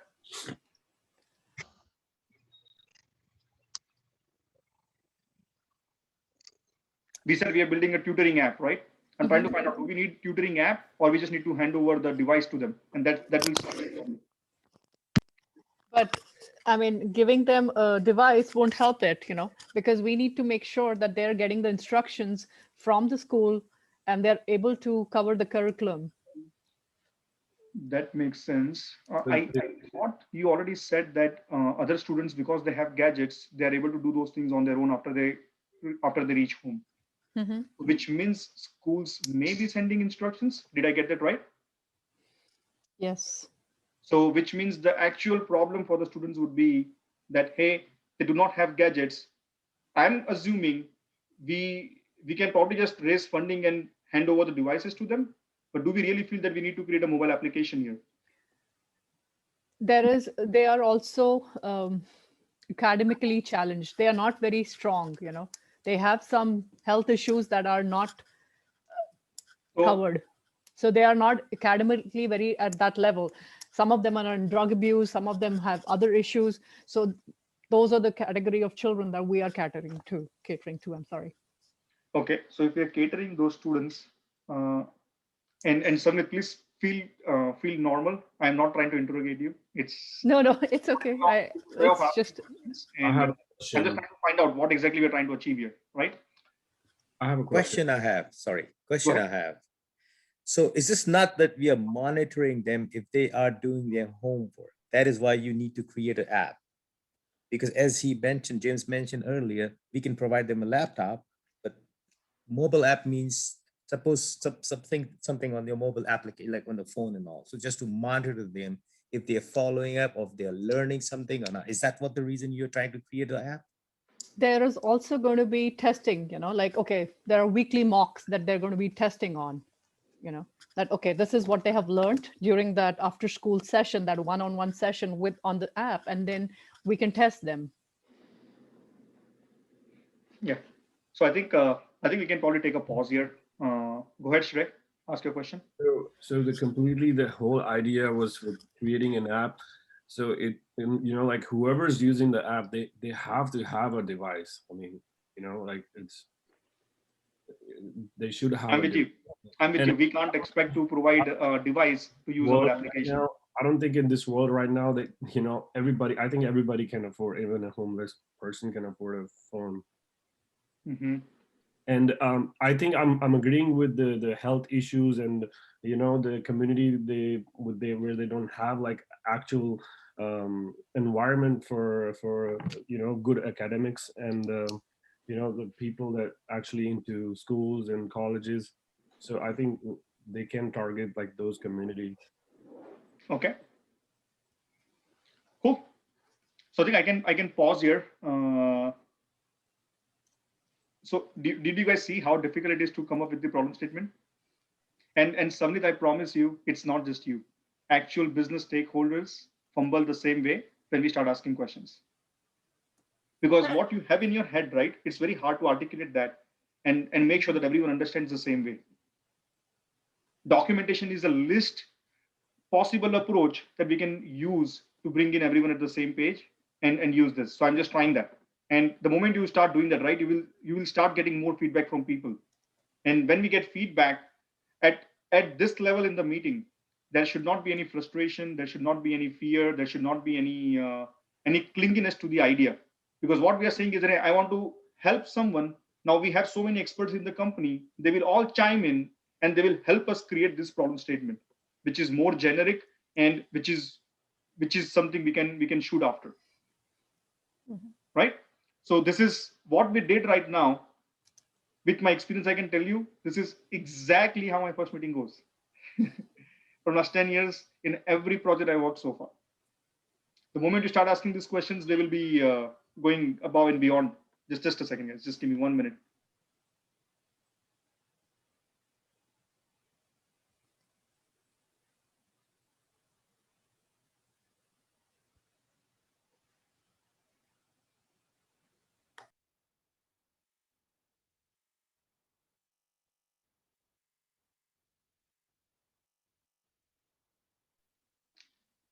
Hey, sorry for the diversion, but yeah. So you now you understood that why this simple why is so important. If I do not ask these questions, we would have built the mobile application just to realize that the biggest problem that we are trying to solve was to provide the devices first, right? So same problem could be solved in 100 different ways.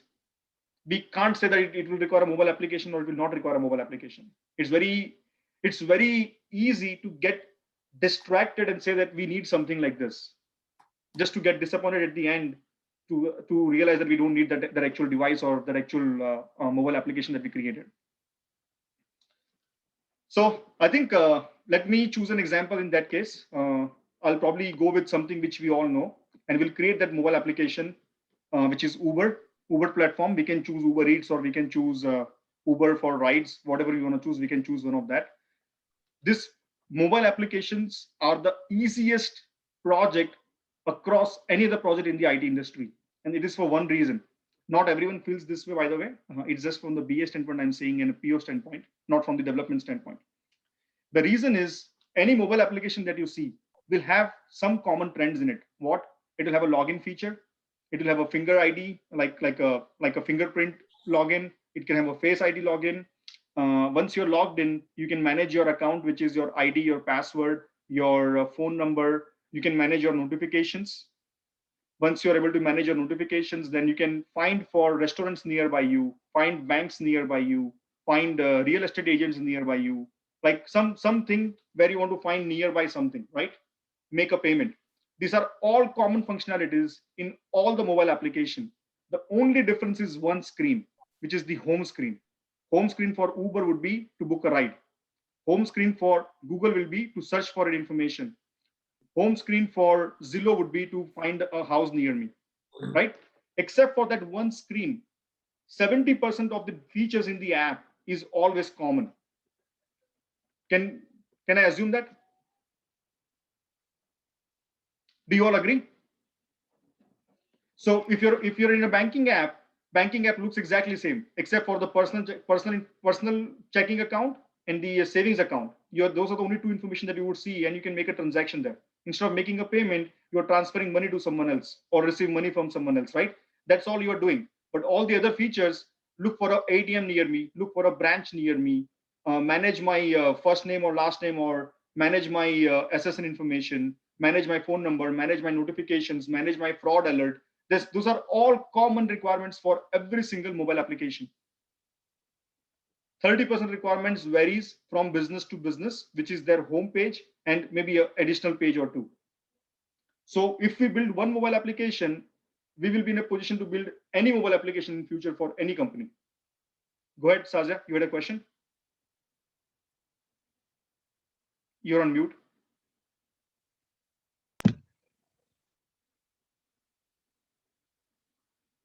Can't hear you. You're on mute.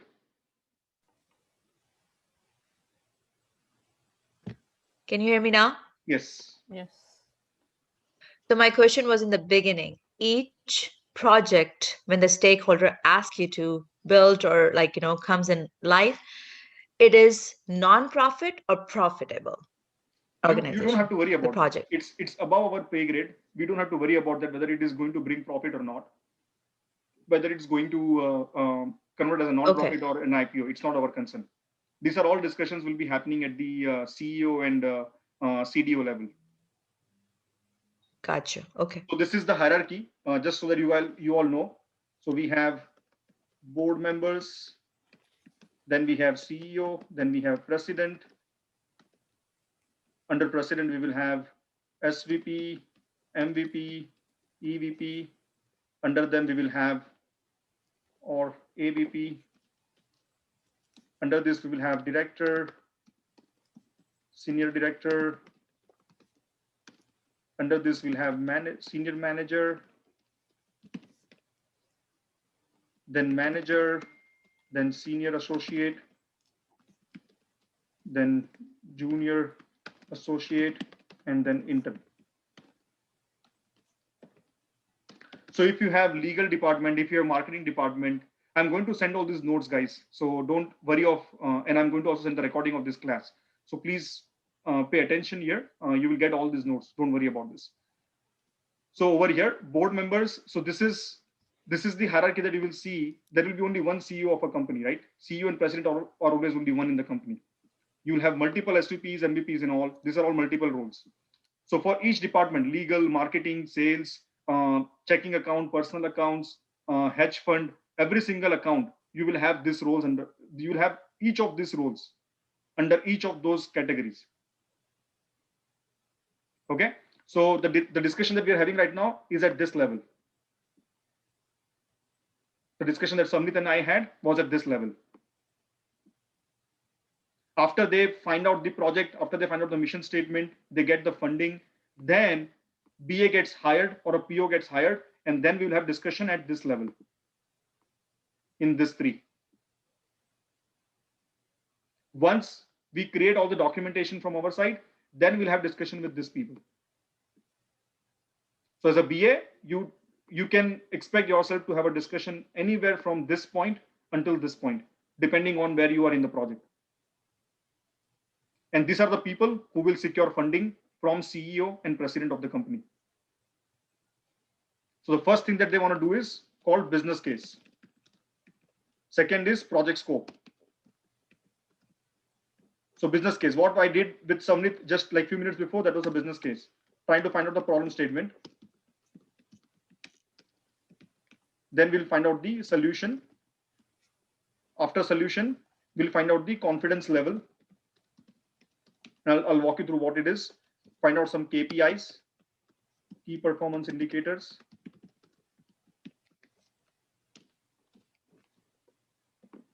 So I'll have to take another example because the example that we took, we did not materialize really well in terms of our need. So I'll take Uber ride application. So before I go further in this, let me explain you in one line what is in few minutes, what is a BA or what is role for a PO. Okay.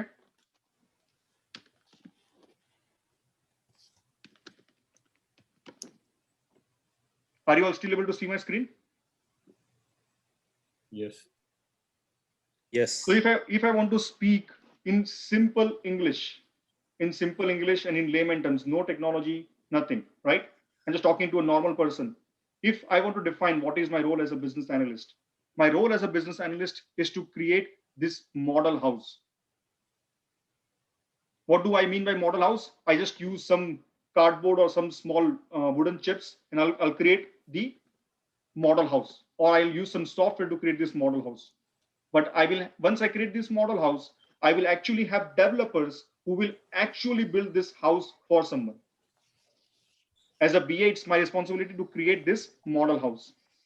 Are you with me? If I talk about the car, my job is to create a car without engine. Why? I am customer oriented. What customer wants, I'll focus on that, as opposed to how it gets developed.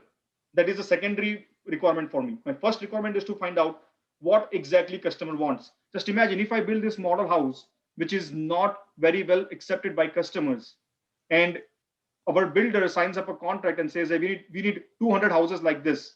What is the result of that? Everything is waste. Failure. Failure. Biggest failure, right? If one house costs you $500,000, if you want to build 200 house, I'm talking about, I don't know what the number is, but possibly about $1 billion is what you wasted, right? So for me, to get this model house right first is utmost priority. And to create this model house, so these are all examples of model house. This is how it looks like from front side. From side, it looks like this. From top, it would look like this. From front, it would look like this. From left-hand side, it would look like this. If it's an elevated view, it will look like this, right? All these different views that you can think about, we need to think about them, because we need to make sure that we need to create this one model house so well that this house could be used by my builder and they can create 200 houses out of this after that. So my job is to create those 200, this model house, right? That is my job as a BA. I'll be working with architects. I'll be working with a lot of other people to come to this stage. But just to give you simple definition of a BA, this is what I assume, that we will create this model house for our customers. That is the role of a BA. What is the role of a PO? PO works with actual customers. Okay, actual customers who are going to stay in this house. PO works with product manager. Product manager is a higher role than the product owner. So product manager and product owner, they work with actual customers, understands their mindset, identify that persona, which customer is going to stay here, what is their income, what is their needs, what is their credit score, whether they can buy home in cash or they can buy home in loan, how much down payment they can make. They will go through this research. It's an extensive research. They will go through this research. They will determine this is the best suitable character for people to buy home in this neighborhood. and we need to create homes for this sector, right? So as a BA works. So this is the hierarchy: product manager, product owner, and then business analyst. This is the hierarchy in company. Okay. So product manager leads this research, feeds this information to product owner. Product owner finds out that these are the research, and they will work with top customers. They will interview customers. They will get all this information. After that, BA. So Savnit, in my case, was a PO, product owner, and I am the business analyst when we were talking with each other. So in reality, now you will have a product owner who is going to give you a requirement. So BA wants to create this model house. So they will ask question: why are we building this model house first? Which customers we are targeting, right? Who is going to use this house? Which customers we are targeting? So we'll talk in those terms. Once that happens, then I will start creating this model house as a BA. So Savnit, in our case, just to back up, Savnit was a PO and I was the business analyst. And discussion happens at multiple levels. So the first one was when I was talking about core why, where we all pitched in and give hard time to Savnit. That was more at this level: feasibility analysis.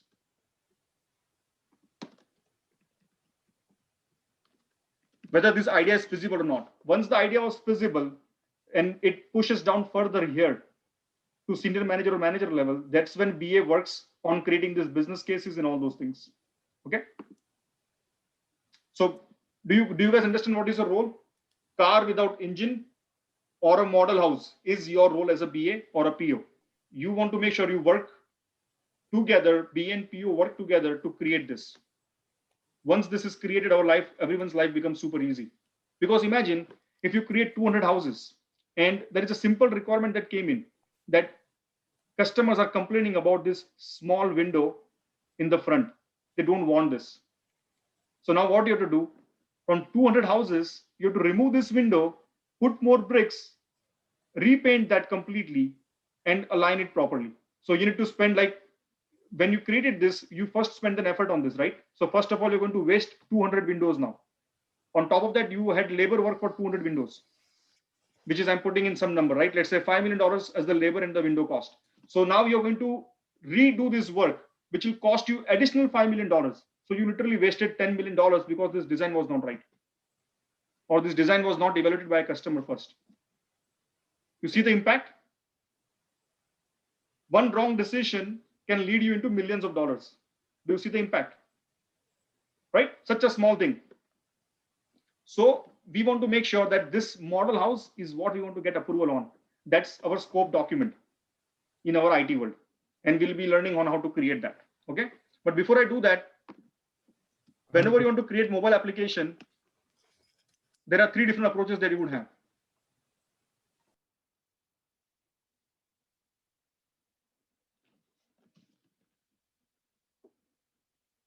I have a question, James. Go ahead. So by the role means the product manager, is it the project manager? No, project manager is completely different. Project manager deals only with timelines. Okay, so that's the Scrum Master. Yes, Scrum Master and project manager are a little similar. They will make sure that this model house is built in time. They have right resources to build this house, and this house delivery is given to the customer in time. That is all done by project manager or a Scrum Master. Scrum Master manages the people, manages the timeline. Business analyst and product owner manages the customer's expectation on what it should look like. Make sense? Yeah. Cool. So you'll be surprised, Savnit. Your tutoring app is right here. It's ready for us. So you see this website called appdupe.com. Mm-hmm. If you go to appdupe.com, there are products here. Just click on this. There will be a tutoring product here. Tutoring, social media, Uber. Let me find it. I'm damn sure there is a tutoring app here. On-demand app, Uber for tutors.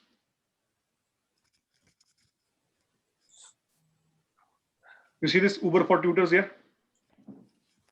So this company sells entire software, entire package. So Sabrit has 3 options.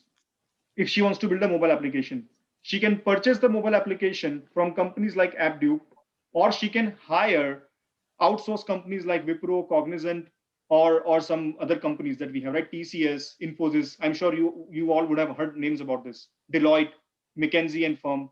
Sabrit has 3 different options. First, to buy it from these companies like this, or second, to build the app from scratch using some outsource company, or third, to build this in-house, which is like having her own resources, having her own developers.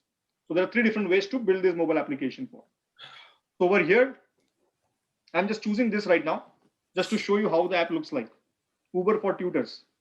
You'll be surprised. You pay $15,000, they'll give you the entire mobile application in your hand. And you will get this mobile application in like probably 7 days or less than that. That's it. So what looked like a big dream that we had to create this mobile application, it was not that. Of course, $10,000 is not cheap. But if you assume that if you want to build this mobile application, it can take a couple of $100,000, not just $10,000. Right? Because we need to have the entire team, legal team, marketing team, sales team, development team, testing team, write all these requirements. And on top of it, not only it will take a couple of $100,000, but it will also take additional time, like 1 or 2 years to deploy this into the production where customers will start using it. As opposed to that, why not just pay $10,000 and use this app completely? And you'll be surprised what they offer. See now. So how can you generate income? Earn commission from tutors, collect subscription fees, collect service charges, or charge sponsored fees. These are different ways of making money from this app. They have inbuilt models. You can use any of these models and make money out of it. What is this app used for? This app is used for, with the rising demand in the job market, it has become vital for students to stay up to date in their subjects to begin their career victoriously. Also, they have to be well educated to excel in their academics. Those schools and colleges provide them with all learnings needed. Many students will require additional tutoring services to upgrade their knowledge. This is somewhat similar to what Samrit was looking for. The only difference is Samrit was targeting a specific persona, which is underprivileged students. But this is offered to all the students. That's the only difference. So our platform is not going to change. Platform needs are not going to change much, right? You still need a tutor app where people can interact with the tutor and get information in real time. That's the main goal behind this, right? So just see how they've defined the problem statement. This is their problem statement.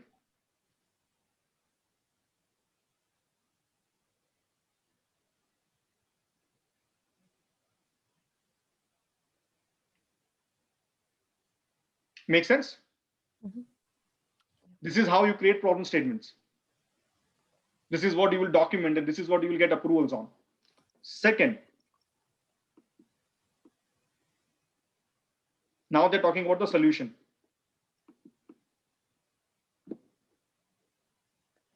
Read it, if you don't mind. Who, me? Yeah, just you can just read it. I highlighted it. I don't want to read it line by line, but yeah, feel free to read it to just get an idea.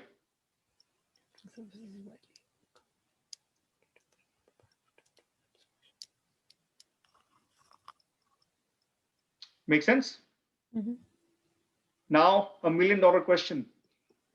When we are in the interview, your interviewer does not know anything about your product, what you have done and what you have not done.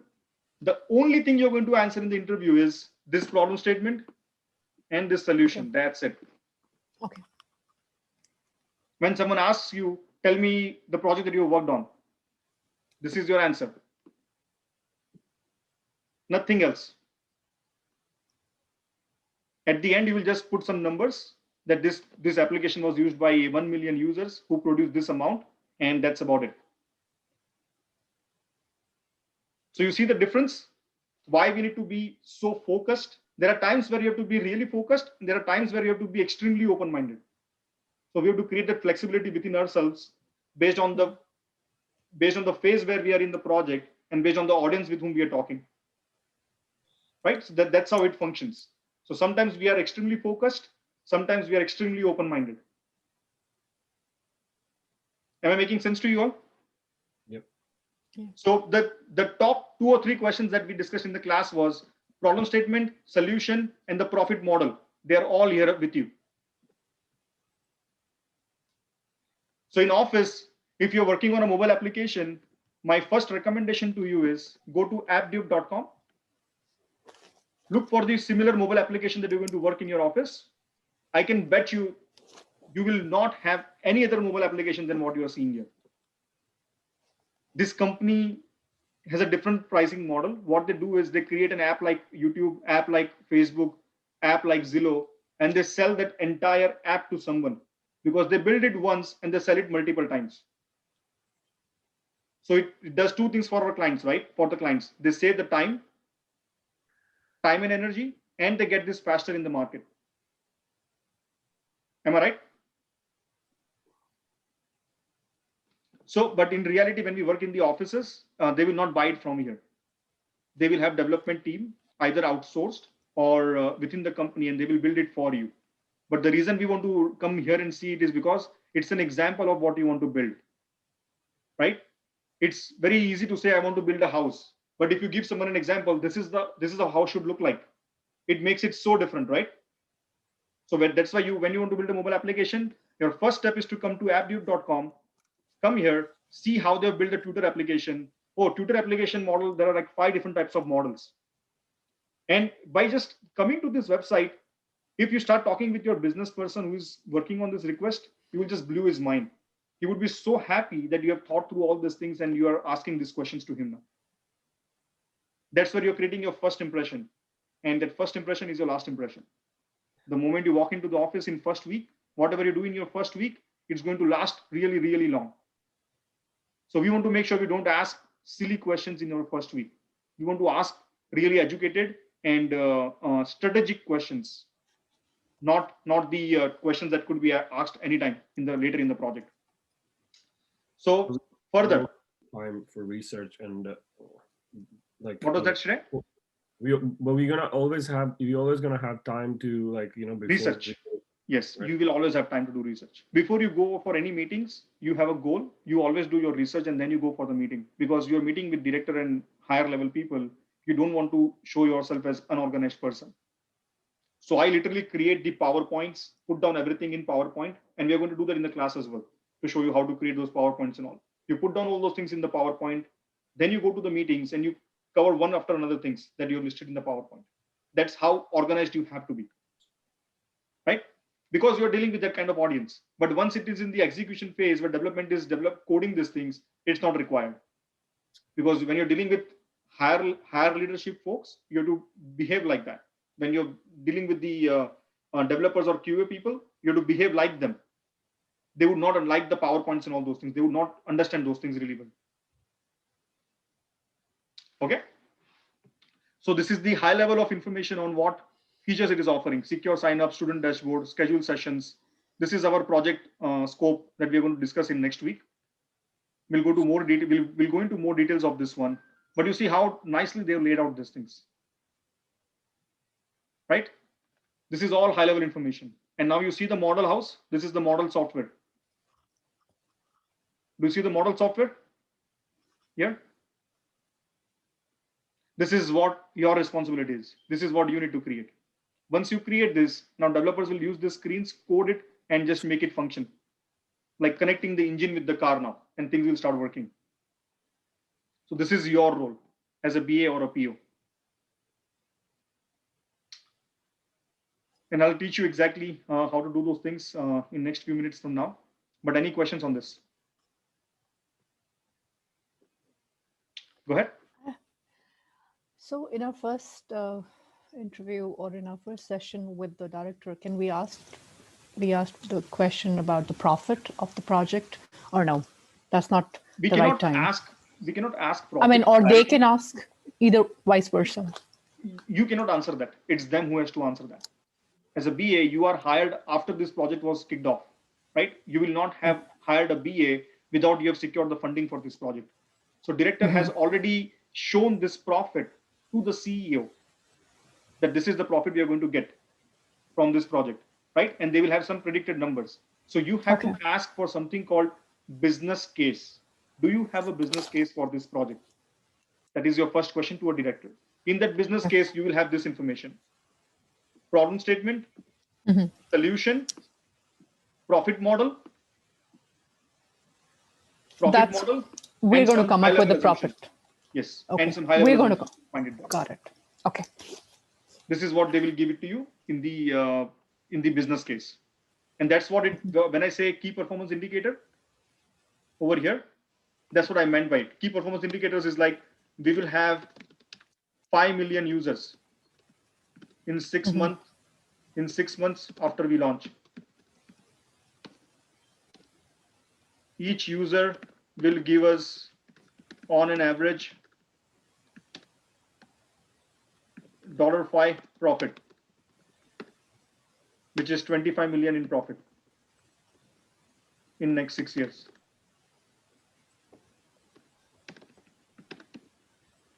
We will have 200,000 users who will repeat, who will use our services again. These are key performance indicators, right? So key performance indicator, it is simple. How you are going to measure the performance. So these are 3 things that can tell me whether my app is working well or not. And another would be, we will have more than 20 million app downloads every month. How can you predict all this? Like, it's not you. It's not you. As I said, it's with the director people. They are working with marketing team, and they're going to predict this for you. They have their methods, they have their calculation, they have their analysis team. It's not our job. But the reason you need to know this is because you need to ask him these questions, that he has done this job or not. Okay. Right? If he comes and tells you that, hey, how many apps you are expecting to download, you can straight away tell him, don't you think it is your job? That's why you need to know that, so that people cannot throw their responsibilities on you. Right? It's very easy to get carried forward in the office. And if you're an excited person, if you're really enthusiastic, and even comes and asks something from you because it's your first job, you'll accept everything. Hey, I'll do it. And then you'll just create a disaster out of that. That's not how it works. You need to really know, what am I working on? This is my zone. You cannot come into this zone, and I will not come into your zone. People are really protective in the office. They don't like barging into someone else's line. It can create conflicts, right? So we have to do the same way. Hey, I feel it's a responsibility. You cannot point to that person directly. You have to say this in a very nicer way. So if someone comes to me and say that, hey, I felt this information has already been figured out before I was hired. Am I not right about that? So you don't point, you don't say you or your team, but you're putting someone on the spot for that, right? So you need to handle that very tactfully, and we are going to do that several times in the class, so you'll exactly know how to use those questions, and when we are in the situation, how to answer and what not to answer. But this is just to give you an idea that we cannot tell someone that, hey, there will be 20 million apps downloaded. That is not our role. But if you're a product manager or if you are a product director, then you are answerable to those questions. Product owner and BA or a Scrum Master, no one is obliged to give these numbers. So which means this business case is not created by BA or a PO. This is created by a product manager or a director person. Who? Are we good? Yeah. All right. So there are a lot of things that we want to discuss. I'll go into more details in this in our next class as well. But just to give you an idea, again, in your first day, when there is a mobile app project, you will ask for a business case. First question. In business case, they have defined the problem statement and solution. Try to understand that. Try to read it negatively. That this sentence could be read this way. Do they mean this or do they mean that? Try to come up with questions using that business case, like we said here, right? So with this model here, where did it go? This one. What kind of question we had? Why do we need to serve only underprivileged children? What do we mean by resources? Why are we just talking about people who are in school, but not people who are not in school? People who are not in school, they just do not have even schools to, they cannot even afford schools. So why not talk about them as well, right? So this is a very generic statement. It will be really easy for you to come up with questions when you read this sentence. Challenge every single word that is written here and come up with a question. That's the question that you're going to ask in your first meeting to that person. And now you understand the project. Now we'll go deeper in the project. Am I making sense? Yep. I'm spending a lot of time in this first phase of the project, because if this is not done right, entire project can slip. And people will put fingers on you after that. So this is really important for us to know that what is my role in this phase and how am I going to function. One of the interview question is that, how do you start a new project? Our answer is right here, W5H. I will try to find out why are we building this project, who is going to use this product, what are we building in the product, when are we trying to launch this, what is the location, how are we going to develop this? These are the questions I will ask initially. Once I figure out these questions, I'll be creating a business case, and then I'll create a project scope document. In the business case, I'll be talking about the problem statement and the solution and some high-level key performance indicators. Once that's taken care of, I'll write the scope document for my team, and that is what we're going to cover in our next class. But this is the framework. This is a direct interview question. How would you start a new project? Or how would you bring an idea to the reality? There is definitely going to be a question on this. In 2 out of 3 interviews, they do ask this question to a BA or a PO. Okay, hence I want to spend time on this, because if you understand this really right, other things in future will become really easy. And again, this is not a rocket science. Just have to be open-minded, put it in as generic terms as possible, and still make sure that we're capturing the problem. And you will get some real good examples when you go to appdude.com. Just look at the, let's take one more, right? Taxi app, or not, let's not take taxi app, let's take something really different. I'll take e-commerce solution. Okay, fashion e-commerce app. Let's take that one. Let's see what is the problem statement that they have there. Welcome to the Amazon century. Is the world order with over 5 billion smartphone users, and given that every user is your potential customer, you have a market that boasts of perennial demand. It doesn't require a corporate CEO to testify that future. I'm trying to find out the problem statement.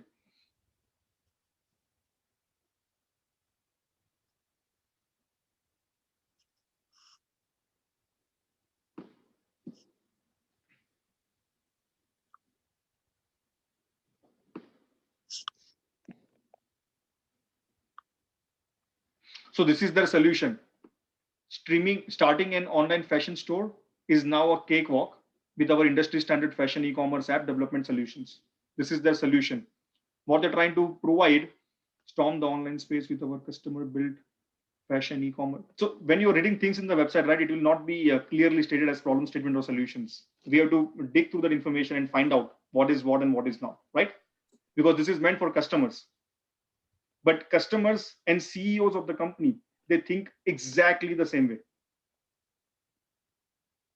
CEO thinks as a customer. In addition to that, CEO also thinks about getting money for the product and making sure the product goes live. But CEO and customer thinks exactly the same. And you will be surprised that the moment you launch a product, your first customer in a lot of companies will be your own CEO. If you are building a product for a loan, digital loan, your CEO is the person who will submit the first loan, because they want to experience the product firsthand as a customer. So over here, storm the online space with our, let me see if there is, that's in line with your business model.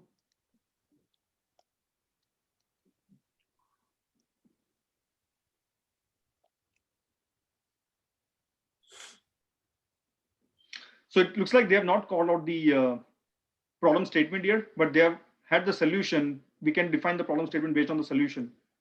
So anybody can start fashion store now. Within few minutes is what their tagline is here, right? You can use industry standard features for building an e-commerce app. So which means the problem statement could be that people are struggling to create their own fashion e-commerce app store because they do not have knowledge in IT industry. So they're not able to create this application. And by the time they work with someone, they're already exhausted and they will not even create this application after this. They just get scared. I can't build an application. So for targeting those audience, we have created a platform where they can build an app, online fashion store in minutes, and they can start selling things on their own. So that's the problem statement solution, right? Business case again. And they've already given some numbers here, more than 1,000 billion in 2020, and these are all KPIs inside here. So we need to read through this. It is not straightforward, but you will definitely find information right here in this page. Okay. Any questions before we move forward?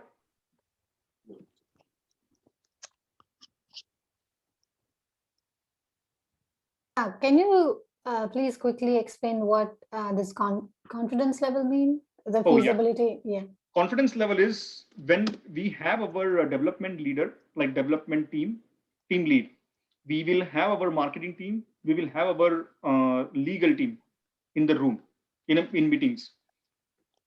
The goal is that, hey, if someone comes up with an idea, they have to give their confidence level that how likely that idea can go into the market, right? So possibly development lead thinks that this is a very difficult idea. For example, Steve Jobs, 15 years from now, it was just a thought that he wants to build something which is touch screen,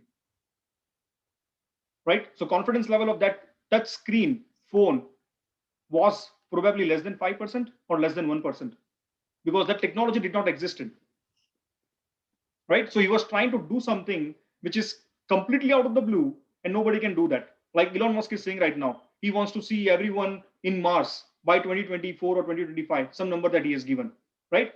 So confidence level to make that happen is extremely low, less than 1%. But if someone tells you now, hey, I want to create a mobile application like Uber, what is the confidence level? There are so many people who have built Uber application. My confidence level is 80% right now. I can build a technology like that. That's not a problem.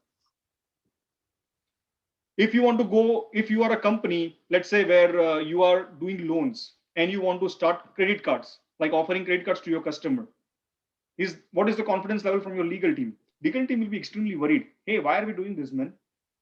They are completely different features and products. They have different rules and regulations. I don't see that our company should be doing that. We can get in trouble because if one customer sues us for anything, we might lose all our profit in that. Why are we doing this? So confidence level from legal team is super low for starting a new product like credit card. But if you ask development lead, hey, I think every company is building credit card related system. Why is it so difficult? I can build it. My confidence level is 70%. I can do that. So you collect confidence level from different stakeholders and you put the average here. That, hey, I feel that this product, if you feel your confidence level is less than 30% or 40%, you will not even pursue this idea because it is purely an experimental project. So do you have that much money to burn and be okay with it if you don't produce any money out of that? If your confidence level is higher than 55 or 60%, then you consider that project and you really invest in the project and move forward. So this is the question your CEO is going to ask you: how confident you are that it's going to generate these numbers? Not to you. It's for marketing team and for people who are in legal and technical lead. It's not for you. Again, remember, this discussion has happened before they've hired you. Right? So they will ask that person that, what is the confidence level? And that's where people start fumbling. Hey, if this happens, then this. If this happens, then this. No. Tell me, what is the confidence level? More than 50%, less than 50%, less than 5%, not even considered. I don't have money to just put it in here for this one. Companies like Amazon, they don't have to worry. They have billions and billions of dollars in research that they can use it for. If they feel that confidence level is 5%, who knows? They will be still investing in it because they have money to burn. But for regular companies, they cannot. Right? So that is the reason we use confidence level for. Are we good? And we are going to write this business case in detail, business case and the project charter and all those things in our next class. I just want to give you an idea on the framework, what you are going to expect and how it works before I go too much into details and in the weeds of this. Okay. So I'm taking one step ahead right now. Once you create business case, once you create project charter, as a BA, your next responsibility is to gather requirements. Gathering requirements is like, hey, we want to build a mobile application. What all features it should have, right? That's the next step. And we are going to create that project charter again in our next class. But I at least want to give you a flavor of what it looks like today. The requirement gathering, the business requirements and the functional requirements. So what was that? Is that BRD, FRD? BRD, FRD, yes. And so there are a lot of things that is required to write a document. Like, so in business, we just ask for these 4 things: problem statement, solution, confidence, and KPIs. In project scope, we ask for these 2 things. Then we ask for stakeholder involved. Stakeholder is nothing but team members involved, like legal team, marketing team, sales team, and stuff like that. Stakeholders involved, high level scope of the project. Then we have scope excluded. Then we will have assumptions, resources, risks, constraints, appendix. It's just like writing a book. If you're writing a book, you'll see all the sections in that as well, right? And then this makes your project scope. Then the third document, that is BRD, which is called business requirements document. And we are going to cover this in detail when we are actually going to start BRD. But just to give you an idea, this is a very extensive document. It can be 100 pages long, or even more than that in some cases. What do we do in BRD? So let's say you want to build a mobile application for tutoring app, right? Over here, what are the key features we are going to have in this? Login, then tutor. So there are 2 different apps that you might need, one for tutor and one for students, or you can have single app for both. It depends. Usually people have 2 different types of app. So app would be for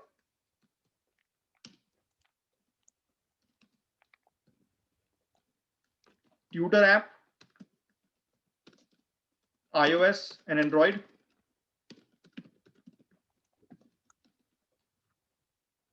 Student app, iOS and Android. In tutor app, what we want, login.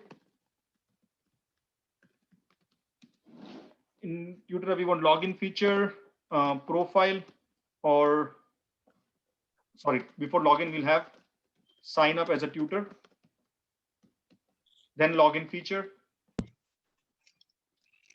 add, update, or delete courses. Sign up as a tutor, login feature, payment, dashboard, course reviews, teacher profile.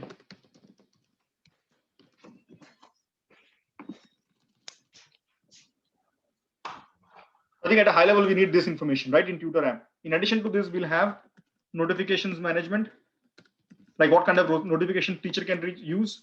Profile management, like managing their own teacher's profile, email ID, password, phone number. They can change it whenever they want, right? Find out students near me.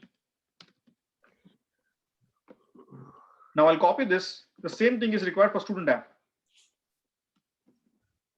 Sign up as a student. Login feature, add, update, or delete. This will not be applicable for student. Payment dashboard is valid. Review a course. Student profile.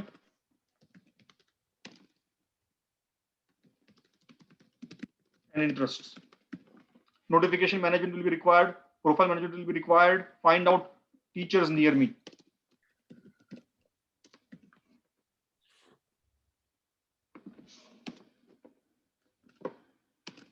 Ability to search for any course. Okay, do you think this is a high level scope? Yeah. Do you think this will make a good app? Yeah. Right? So in this, if you notice, the only difference is this thing. Student profile. If it's a banking app, right? If it's a banking app, you will still need a sign up. You will still need a login. You will still need a dashboard to manage your transactions. You can still review a bank. You can still create your own profile for that bank.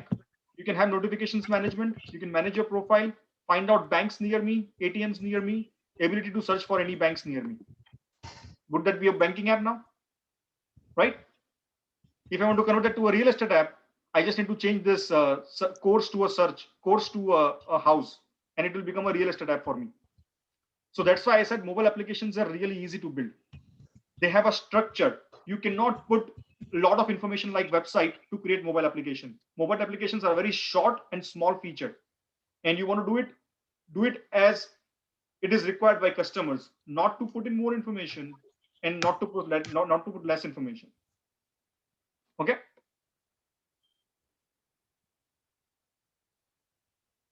Have same app and access sign in as, yeah, you can definitely do that, Sazia. That's completely fine too. So when you log in, the only challenge it poses is when the person who is a teacher can also be a student to some other teacher. But when the customer logs in now, it will be difficult to find out whether he's logging in as a teacher or as a student. But I do have a real example for that. Okay. So this suppose Groupon, right? It's one app. Mm-hmm. No, so and okay. We do have merchant and users and customers, right? Yep.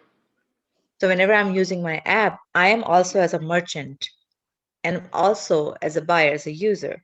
So I have a option to log in as a merchant or as a buyer.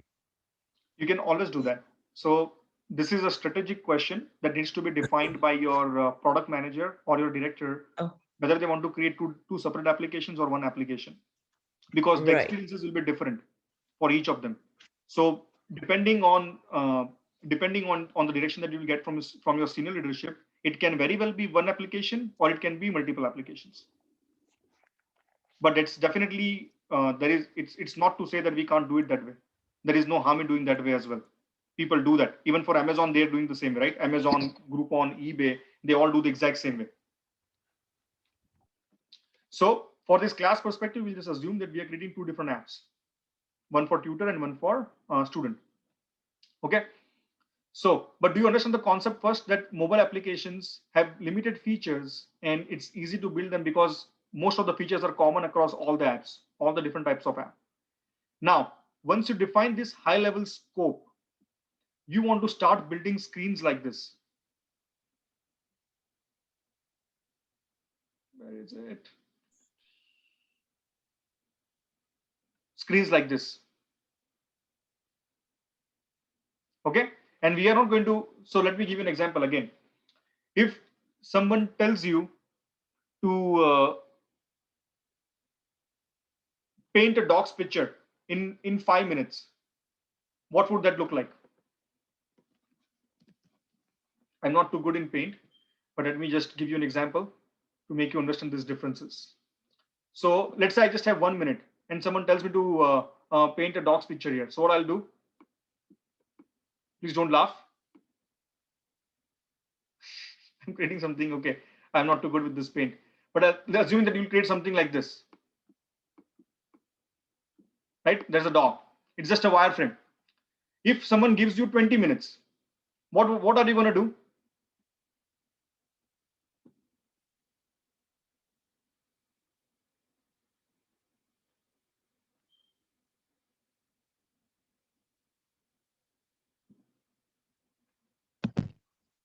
I can literally just take the dog's photo from here and just assume this is a dog. I'll just click on this and it will just show up here. And I'll try to modify that, the color and all those things, right? If instead of 20 minutes, someone gives me 20 days, okay, 20 days to really paint a dog's picture, what would it look like? Something real like this? Better. Right? So that's exactly how we function. We create 3 different types of diagrams.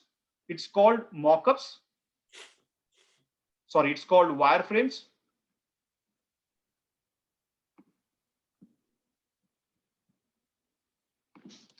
It's called Wireframes, followed by Mockups,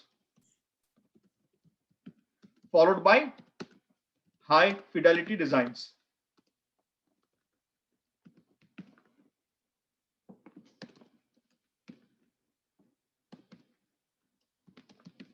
So high fidelity designs are created by designers. It's not created by us. Do you think we can create the fish like this?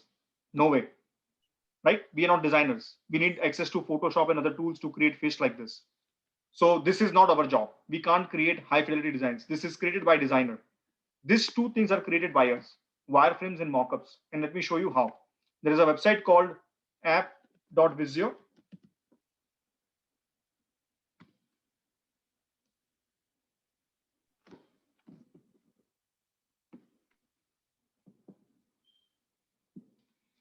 I forgot the name. It was not app.video. What was the name of that? Apps.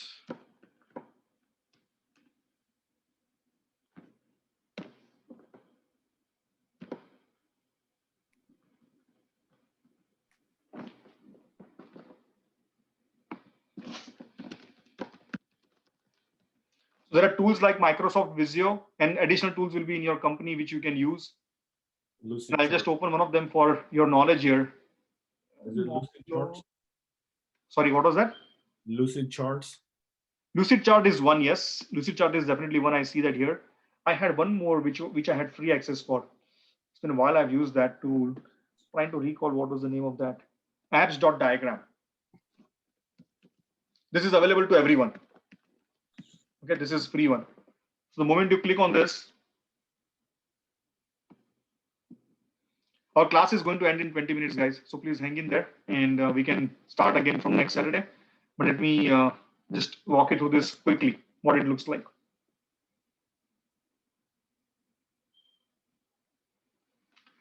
Our goal is to create the wireframes and mockups to create the model house, right? To create the model car. Let it open.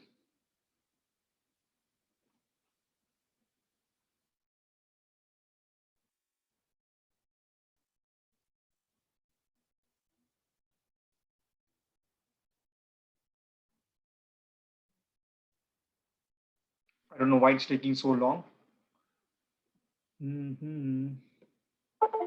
Okay, I think it's opening now.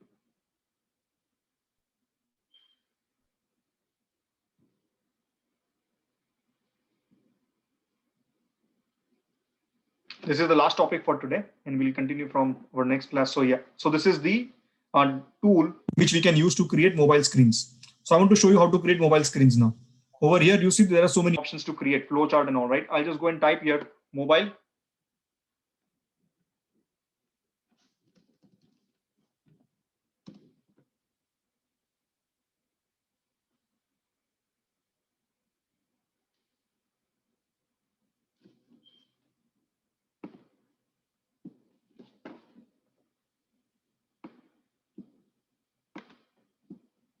So this is my mobile screen. How my sign up screen would look like?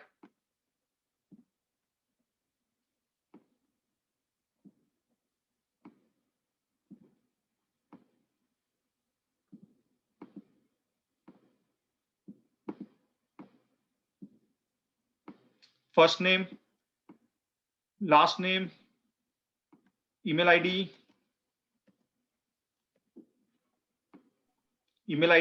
and two fields for password and confirm password.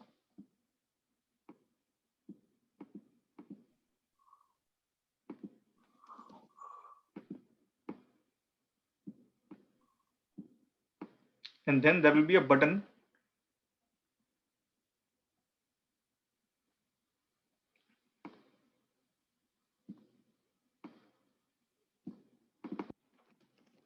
submit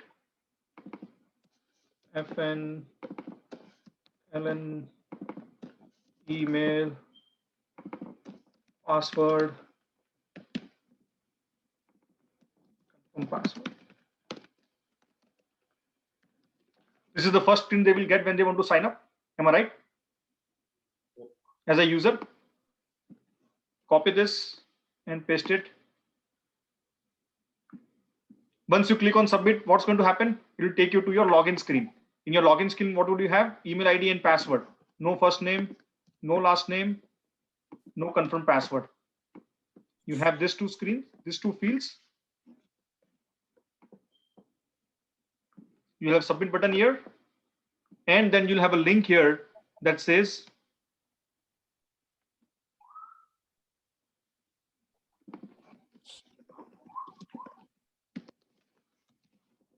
I'm putting it in the box, but this will not be a box. It will be a link here. Forgot password, right? This is your sign in screen. Once you are signed in, I'm just doing it pretty quickly right now, just to give you an idea. We're going to cover this in real detail to show you exactly how to create this step by step. These are called wireframes. This has no color, no layout constraints. I'm just creating something, visual steps for customers. What happens in step 1, what happens in step 2, then step 3, then step 4. So over here, I'll copy this. And after this, once I'm logged in, what should happen? It should show me as a tutor, or I'm talking about the student right now. So what will students see?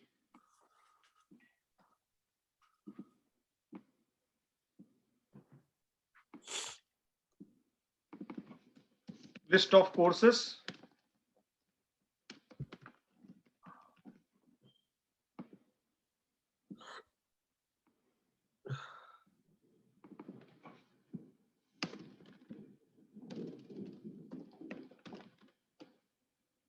Courses in demand. Set up my student profile.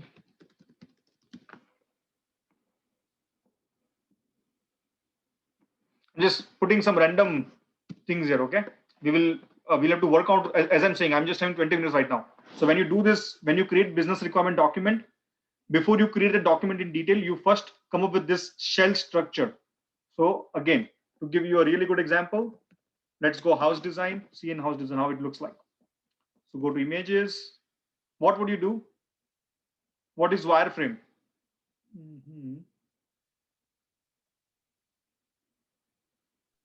Must be a plan for the house. Plan for the house and wooden. I'm looking for some wooden structure. You all would have seen this. Something like this. Not this, not this. Like this. You see this? This is a wireframe. This is a wireframe. This blocks is a wireframe. You don't worry about the color and all those things. You're just putting the shell outside, right? This is how it should look like. Once you do this, then you start putting in some colors and try to convert this into a little more absorbable format like this. And this will be taken by your designer and will be converted into this way. Okay, so your job is to create this and this view for each room involved in the house. So this is what I'm creating right now, wireframes, just the base wireframes. And this is an interview question again. How do you start the project? I create the wireframes, I create the mockups, and then I hand over that to the designer. So they create the high fidelity designs after that. So wireframes, mockups, and where did I app.diagram? Okay, over here. Cool. So over here under the courses now, so I can just keep on building these screens, right? Every single screen that customer is seeing, I can keep on building these screens. One of the exercises I want to give you guys today is, if you do not have if you have not downloaded Uber application on your phone, right? Uber application, then download that, install that, and from the time when you install it, take screenshots of every single step. When I say screenshot, like you do on iPhone, you do this, right? This button and the power button. You just take the screenshot like this. So take those screenshots for every single step in your journey when you are downloading app first time and when you're logging in and what screen it puts you on. That entire journey that you are seeing has been created by a BA and a PO. Every single screen, every single step has been created by them, and they've written requirements for that, and developer has coded it after that. You got the concept? And this is how it's going to look like. In reality, before the mobile application is built, it looks like this. When someone creates a hi-fi design with the help of business analyst, this is what it looks like. So this is the website which sells design. Like AppDupe sells the entire software, this website sells the design. Okay, and let's use this.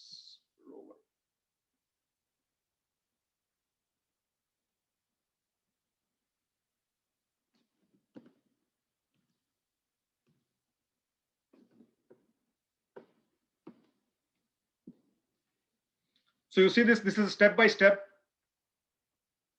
This is the first screen that user will see. Second screen, when this is the second step, they can skip here. They can skip the steps if they want to, like next, next, next, and finish. When they click on sign up, they would see this screen. After clicking on sign up, when they fill in the information, it will look like this. They need to select the country from here. Select country code. This is where they can select the country code. After they've done the sign up, they can see the login screen where they can see the email ID and password, the login. And then they put their phone number to verify the phone number. After that, it will route them to the home screen. Home screen would look like this, where you have the ride suggested, different types of drivers, promotional code that you can enter. This is how the screen would look like for the drivers on the way.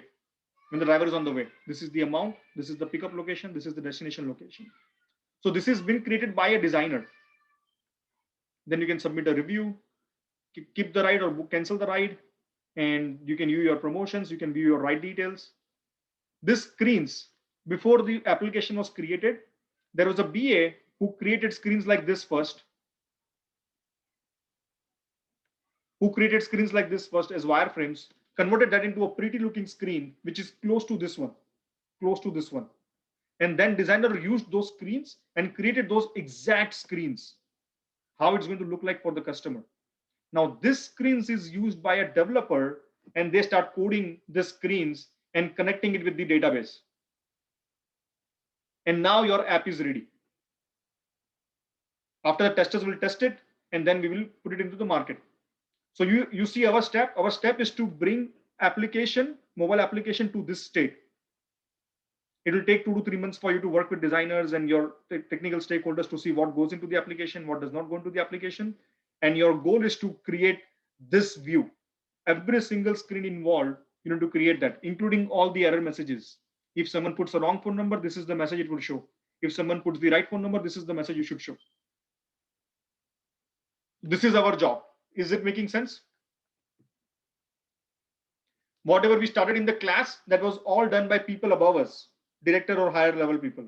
What we're talking right now, project scope and this screens and writing. And once we create these screens, we will write requirements for this in English, like we're writing a book. That's our job. Cool. I know it was a lot of information. I think we just have 11 minutes left. I'd like to pause here and open up for the question and answers.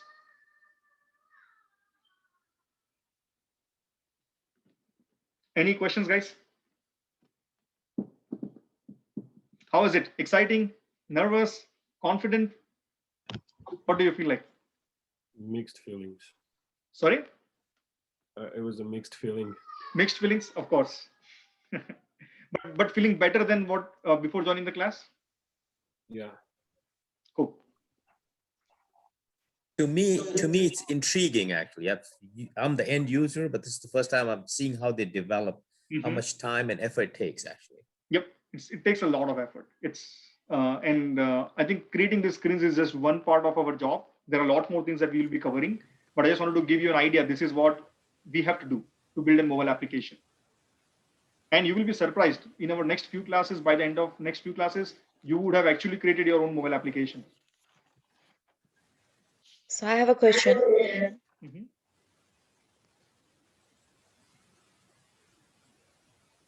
Can you hear me? We can hear you. Okay, so using this mobile app, what methodology are you using as a BA? You can use waterfall or agile. We have not started this yet, but regardless of which methodology you are using, this is your base work. You need to at least produce before you do waterfall. In agile, you might do this in pieces. In waterfall, you do all at once. That is the only difference. I actually had a question for you all. That does Thursday of every week works for you for 30 minutes session in the evening? In that 30 minutes, our goal is to strictly practice interview questions and answers. So whatever we have studied today, or whatever we study in the weekend, after that weekend, we will be every Thursday, we are going to practice interview questions and answers only for that session. So by the time that the training is completed, you are completely prepared for your interviews as well. What time? I was thinking my office ends around 4:30 or 5. So I was thinking about 5, 5:30, 5 or in between 5 or 5:30.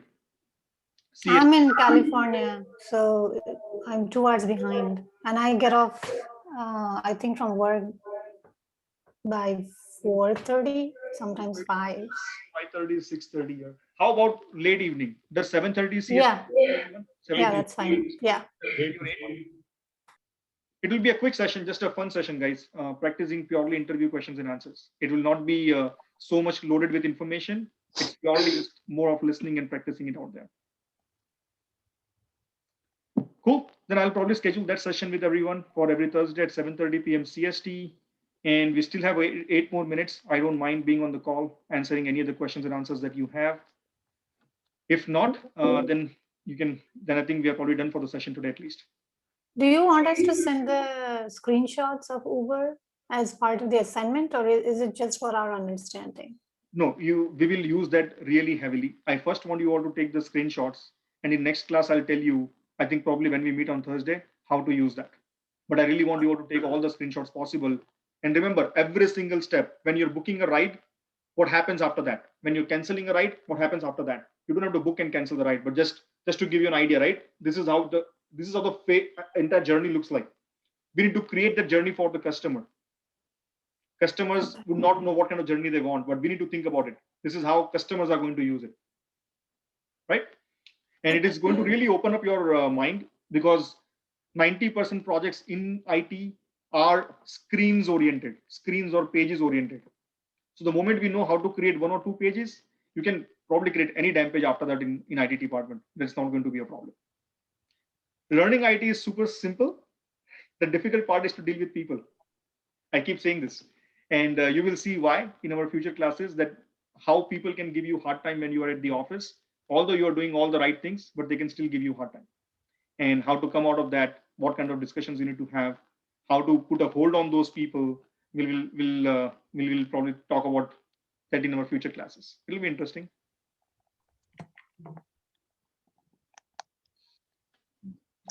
There was a chat.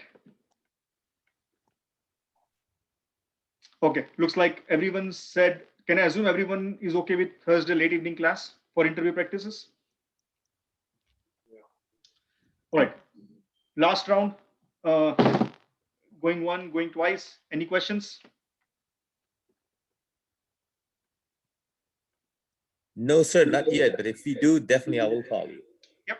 And I have evening time, like 30 minutes in the evening, in between 5 to 6. If you guys have any questions, you can always call me during that time. In the daytime, I have my office job, so may not be able to answer call right away. But I'm super quick in texting. If you text me, you'll probably get answers faster than when you call me in the office hours. But after office hours, yeah, you can call me anytime. That's completely fine. Can we also make a group chat or something? So, you know. Yes, it will be. There will be a group chat that we are going to create, and I need all of you to please drop me your email ID in this chat if you don't mind. So I can send you all this class notes that we have discussed today. And the actual classes will also be starting from every Saturday and Sunday from next week onwards, 10 to 1 p.m. CST.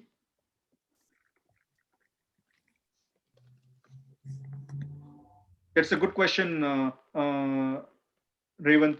You will have to create different wireframes for Android and iOS. Not wireframes, but mockups, because iOS and mockups looks different. iOS and Android apps looks different. Okay. Yeah, please drop me your email IDs here before you drop out from the session, so that I can save that information and I can send all the notes and other instructions in an email. All right, guys. Hope you learned something than where you were before the class and you enjoyed the class, feel free to give me your feedback, and I'll be connecting with each of you probably later today or early next week for the next steps. Thank you. Thank you. Thank you very much, sir, for your time and efforts. Yeah, no worries. Did everyone drop their email ID in the chat? Yes. Thank you, Jay. Yes. Copy that. And Have a nice weekend all. Bye. take care. Have a nice weekend.